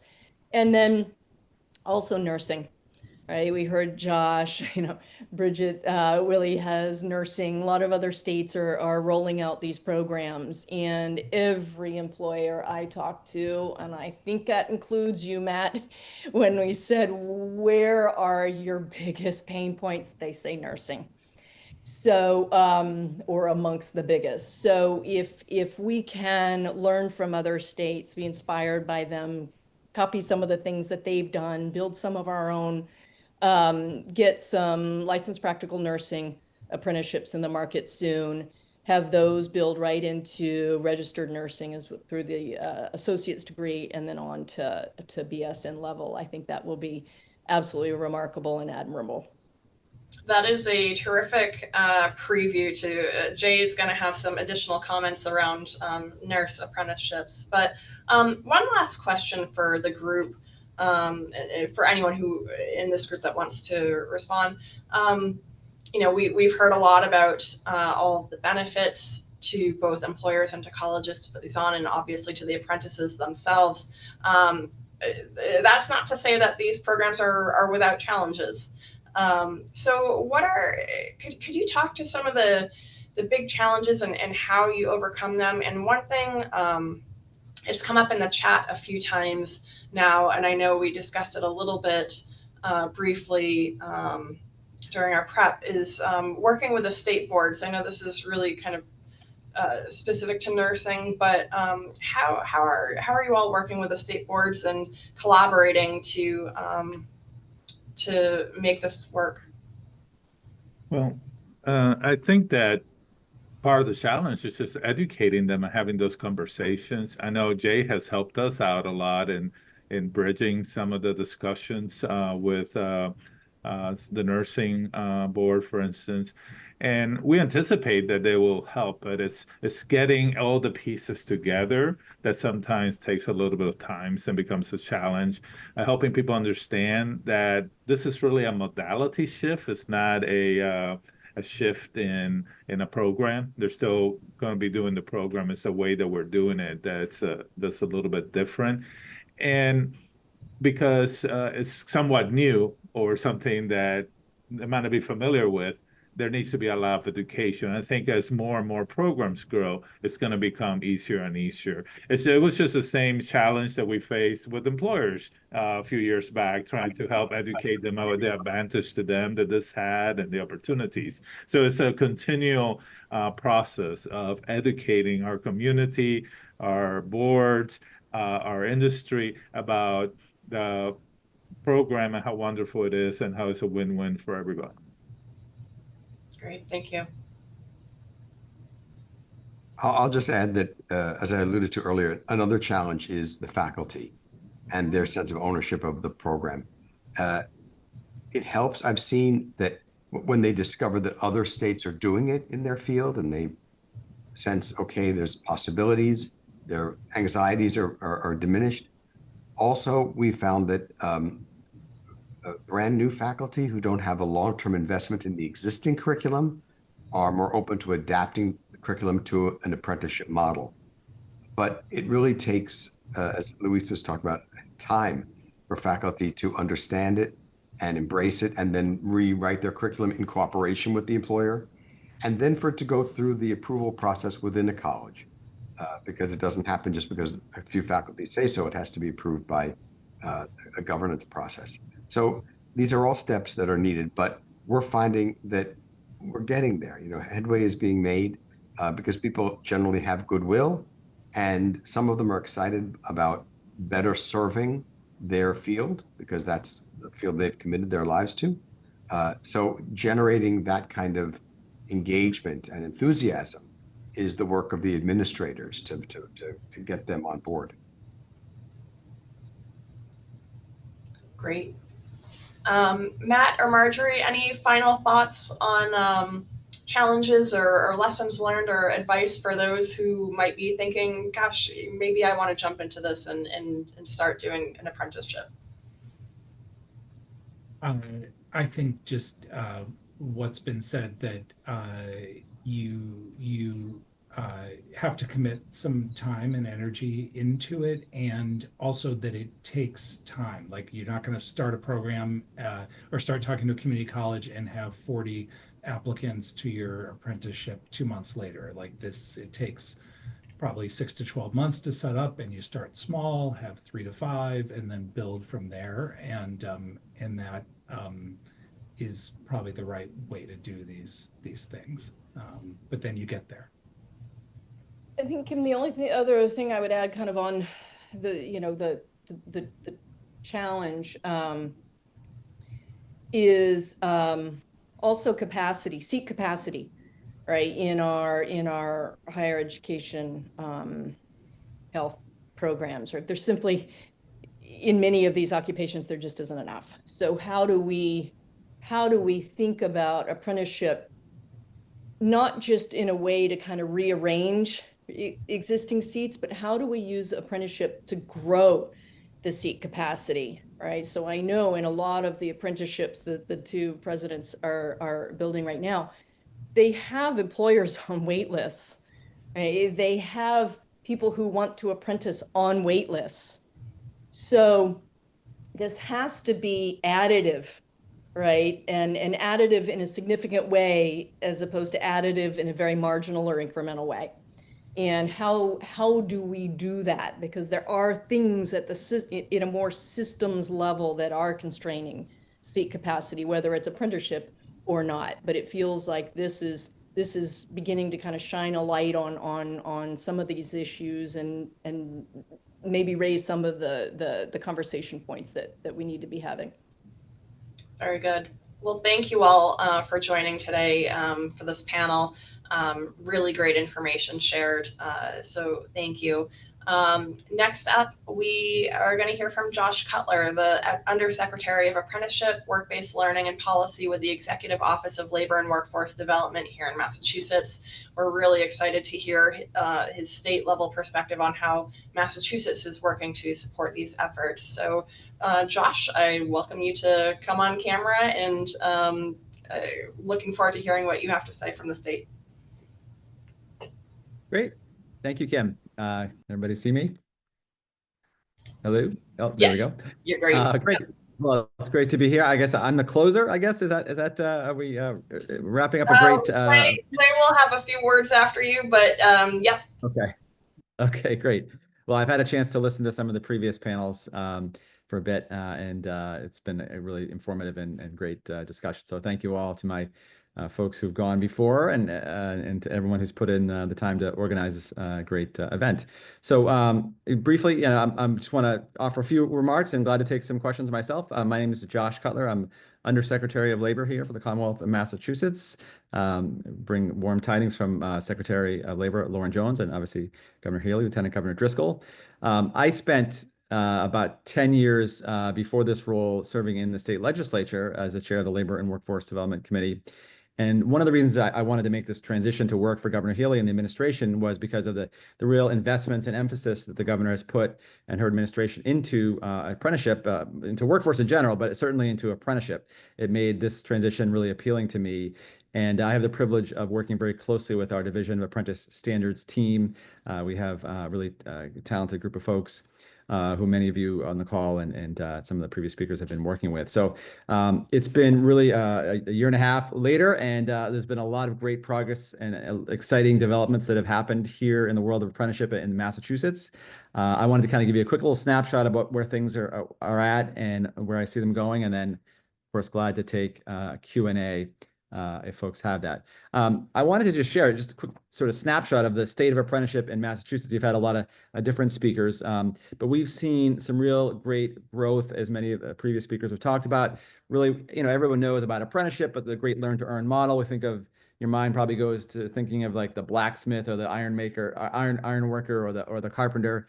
But we've really expanded that proven model and brought it to many other industries here in the Commonwealth and of course across the country, including healthcare. And it's been one of our fastest growing areas of apprenticeship, seeing some of the examples that were talked about earlier. I recently last year got to transfer toward Bay State Medical Center in Springfield and put on the clothing and the hairnet device to walk around and learn about the sterile processing technician apprenticeship program that they have rolled out. And there's dozens and dozens of examples of that throughout the Commonwealth. But so just in terms of the state of apprenticeship, I'm very proud that we recently just registered our 250th new apprenticeship program here in the Commonwealth since the start of the Healy Driscoll administration. So 250, and that's actually a nice number, because it also is the year that we're celebrating our revolutionary history here in Massachusetts, 250 years. But we registered our 250th apprenticeship program. We've registered more than 9,000 registered apprentices since the start of the administration, which is fantastic. Just this year, we've seen 800 new apprentices registered. We've reactivated the Apprenticeship Council. I know I saw some of our members on some of the previous panels. So a lot of great stuff happening. We've also made a lot of investments, and I want to thank our friends in the legislature where I used to come from. The Healy Driscoll administration has really spearheaded and put a lot of emphasis and resources and investments into apprenticeship, and we couldn't do that without our friends in the legislature. One of the things we did, I know was a priority for Secretary Jones, was to really expand the registered apprenticeship tax credit. We call it the RATSI tax credit, registered apprenticeship tax credit, RATSI for short. And we really put a broader emphasis on that. It's a great tax credit for those of you who aren't familiar with it. Hopefully some of you already are. It's up to $4,800 per apprentice, up to $100,000 per employer per calendar year. And I would stress it's a refundable tax credit. So, it can really literally be money back in your pocket. So it's a great incentive to consider apprenticeship. And we've seen, I have the numbers right in front of me, just this year, so last tax year, we saw the number of employers, the number of apprentices and the number of tax credits double over the previous year. So we went from giving out credits of about just under $200,000 to almost $500,000 this past year in RATSI tax credits. So this is one time where we're really glad to give money back and to put it back in the hands of employers to support these registered apprenticeship programs. So if you're not already taking advantage of the RATSI tax credit, please take a look. You got plenty of time. The applications open up next year, and the healthcare sector is certainly eligible as long as you meet the other guidelines. So that's been something that's great to see that tax credit really grow. Also, we made a big emphasis on what we call our Grow Apprenticeship grants, leveraging our state funding with some federal funding from the U.S. Department of Labor. Earlier this past year, we were able to give out $3.2 million in our Grow Apprenticeship grants. We had a great event. Some of you may have been there at Franklin Cummings Tech in Boston to make those awards. A lot of them in the healthcare sector. I know I saw Pete Farkas speaking earlier. We work very closely with the great folks at Mass Hire Hampden County, able to issue grant funding to them, almost $500,000. Grant funding for SEIU, Local 888, Quinsigamon Community College, Advocates for Human Potential, High Point Treatment Center down in Bedford. So a lot of grantees that are benefiting from our Grow Apprenticeship grants that are doing great things in the healthcare space. We hope to grow that, continue that. We'll be doing a new round of funding, knock on wood, early in the new fiscal year. Again, so look out for that, for the Grow Apprenticeship grant awards here in the Commonwealth. And I just wanted to emphasize, we have a great team at the Division of Apprentice Standards. I was pleased to hear a few shout outs to the team over there, and I want to echo those. We have been able to add to the team with over the past 2 years. Again, thanks to the investments that have been made by the administration and the legislature. So we've particularly added to our liaison team, which are the folks who are there as serve as resources. If you're an employer or an intermediary or a co-sponsor looking at apprenticeship and you're not really sure what to do next, certainly talk to your local Mass Hire Board, but also reach out to our apprenticeship liaison team. They're here to kind of walk you through the process, hold your hand as much as you need to be held throughout the process, and get your apprenticeship program up and going. And so we've been able to add to that team to make make it even easier and to have more coverage, and really there's no shortage of help available and resources if you're considering that. So I wanted to emphasize that. We've also been able to add a new DEIA specific apprentice liaison to really focus on trying to target underrepresented communities, underrepresented populations. So that continues to be a priority for the administration. So a lot of good things happening there. We've done, my attitude, as I've told Marjorie, I'm all about, destroying obstacles. And we want to make sure that if you're running into roadblocks or problems that, we're doing everything we can to find solutions. And how do we get to yes? And our team at DES has the same attitude, always looking at ways we can find creative solutions. We did some really innovative stuff over the past year. I wanted to just mention, and I want to make sure I save time, don't go over my time to get some Q&A, but just briefly, did some innovative stuff this year. We had some actual funding from the legislature to stand up pre-apprenticeship programs for emergency shelter assistance residents. Saw some really great implementation of that. I want to give a shout out to Revive in Action that did a home health aid pre-apprenticeship program. Got to visit them and meet some of the pre-apprentices who are learning about that trade. That's something that we were able to help fund through our state funding. Pleased to see that now 82% of those students have now found roles as home health aides. So an example of a creative solution to address some of our workforce needs. We're seeing, Marjorie's mentioned this before, a lot of growth in terms of what I call the braided apprenticeship degree programs. Really excited about that and the applications that we see with nursing. We just had a great event again at Franklin Cummings Tech in Boston, looking at automotive tech and some clean energy applications in a sort of an apprenticeship degree dual program. Which is fantastic to see. And that same sort of model I see really growing in the healthcare space, and hopefully even more so over the next year. So that's something that's been great. We're going to be launching soon a new partnership, a new pilot program, to offer some enhanced apprenticeship services. So stay tuned on that. And we're also going to be rolling out, we added this past year a new technical assistance grant opportunity for folks who may be just kind of very new to this and wanting some technical assistance. So we're going to add to that and come up with some other grant offerings to help support and seed some of these great things that are already happening. So those are just some of the things that are happening here in the space and here in the Commonwealth. Again, I'm always like to say, here in Massachusetts, we're not blessed with abundant natural resources. We don't have vast oil reserves or year-round sunshine like some other states. Our biggest natural resource is our workforce, and investing in our workforce, our skilled workforce, has always been a priority for the administration. It's never been more so, and it's really what pays off long term. And I'm speaking to the choir here. All of you on the Zoom here know that and are doing that great work. And so I guess I'll just close with a thank you to all of you for the great work that you're doing. We're here at DES and the administration and the Executive Office of Labor to support that, and please don't be shy about reaching out if we can be helpful, and we want to be a great partner to all of you. So I'll stop here and turn it back over to you, Kim. I'm glad to answer questions if we have any. Wonderful. No, you must have been very comprehensive and thorough, because we don't have any in the chat right now. But thank you so much for joining us today. Really exciting to hear about all of the opportunities that exist and that are coming down the line. So I have no doubt that we will, at the Hospital Association, will be directing a lot of people towards those resources for sure. So I'd like to bring Jay back one more time. As I mentioned, Jay is Executive Director of our Nursing Council and Workforce Sustainability. And part of that council work that I've been very fortunate to help with as well is really making a recommendation on nurse apprenticeships. So Jay, if you could just come and close us out with a little bit of information about the registered nurse apprenticeship model and what the council is doing to support this. Yeah, absolutely, Kim. I really appreciate that. I mean, you know, apprenticeships are nothing new, right? I mean, they've been around. Josh alluded to that, 250 years, right?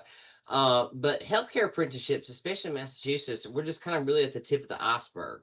And we know that healthcare can't exist without nurses. And so we are making some strides to really begin both apprenticeships at the practical nursing level, which will involve our voc techs as well as our associate, our community colleges, and then registered nurses and apprenticeships. So we have structured these programs. We're so close to the finish line here with practical nursing, and then we're developing now our registered nursing apprenticeship program. And here's what we do for people. You know, it's a lot of hard work to look at competencies, look at the structure of the program, and we do that for you. Our idea at the nursing council is kind of be like McDonald's, right? We want to give you want to start a restaurant, then here, just take this, save yourself a year and a half worth of work, and take this model, craft it to how you want it, and we'll help you. We'll help sponsor that through DAS because we really believe in sponsored apprenticeships. We'll work with DAS. We'll be your sponsor. We'll take care of some of that administrative burden. We will help you get an apprenticeship started at the practical nursing level, at the registered nursing level. And this is really, really so exciting.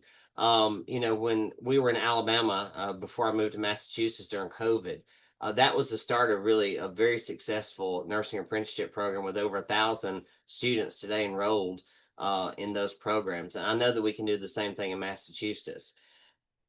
What apprenticeships do at any level is this: they provide people an opportunity that otherwise would not have the opportunity. So what we are providing is we're providing individuals a pathway to a nursing education that otherwise couldn't get there. You know, people do face a lot of social barriers. We talk about, if you've ever heard this term, the social determinants of health. These are also the social determinants of academic success.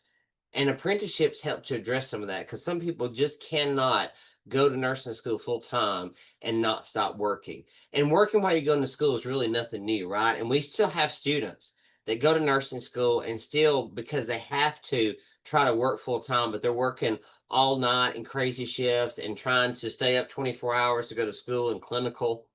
And we make that pathway easier for them. Not only do we make that pathway easier for them, but what we also do is we provide them a mentor that can kind of help address some of these social determinants of academic success and guide them through what can often be a very complicated process. And when we were doing, and Kim, you're so gracious to help with this, when we were doing a lot of the hard work, researching apprenticeships, and Marjorie from the Smith Family Foundation was very helpful connecting us to the right relationships. We did a lot of work and said, okay, we want to find out about nursing apprenticeships. Number one, help us to understand this, because we knew it worked, but we needed some help understanding it. We worked closely with the Massachusetts Board of Nursing to make sure that from a regulatory standpoint that things were correct. And we took all this information, we compiled it to a recommendation, which I think, Kim, you're going to make available to the group. You can access this online or via email. And we said, okay, so here's the breakdown of what nursing apprenticeships can do and the benefits, the success that these candidates have in not only, completing the program, but in passing the NCLEX, and then also the retention that employers are able to see. And so we fully believe that this is a pathway to create our own new now and future nursing workforce. And someone referenced this a few minutes ago, I think Marjorie may have, when we talk about, CNA or MA, these people are valuable, but that can't be the stopping place for a lot of people.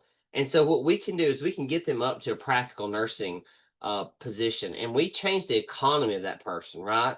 we change the economics of their livelihood. And not only that, but we create a pathway for generational impact, because as we know, children are often, subject to follow whatever their parents do. And we make economic impact. We get those to LPN, we can get them to RN and eventually to APRN. And we're looking at so many different things with nursing apprenticeships. This is going to be something that we're going to be involved with, not only now, but for the long term. And we want to help you. If you're interested in starting a nursing apprenticeship, reach out to us. Let us help you. Let us help guide you through the process. Use our stuff. Don't create your own, just use our stuff. And like I said, we'll be your best partner. We'll get you sponsored. You get tax credits, you get all kind of funding, hopefully. So there's opportunity out there. You just have to be willing to start.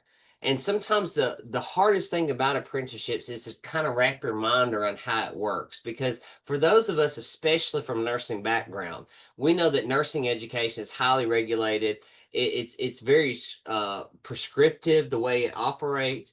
And so it's sometimes a challenge. It was addressed on the presentation earlier. Sometimes it's a challenge for faculty. Sometimes it's a challenge from the regulatory standpoint. But what we're seeing is that once people understand and they learn, and this was a process I went through too. So this is, definitely I didn't come with some enlightened view of apprenticeships. I had to learn as well. But when these people start learning exactly what apprenticeships are and how they empower these individuals to become nurses and get involved successfully in the nursing workforce, and especially coming out of school, practice ready. We talk a lot about practice ready. Apprenticeships is a pathway to practice readiness.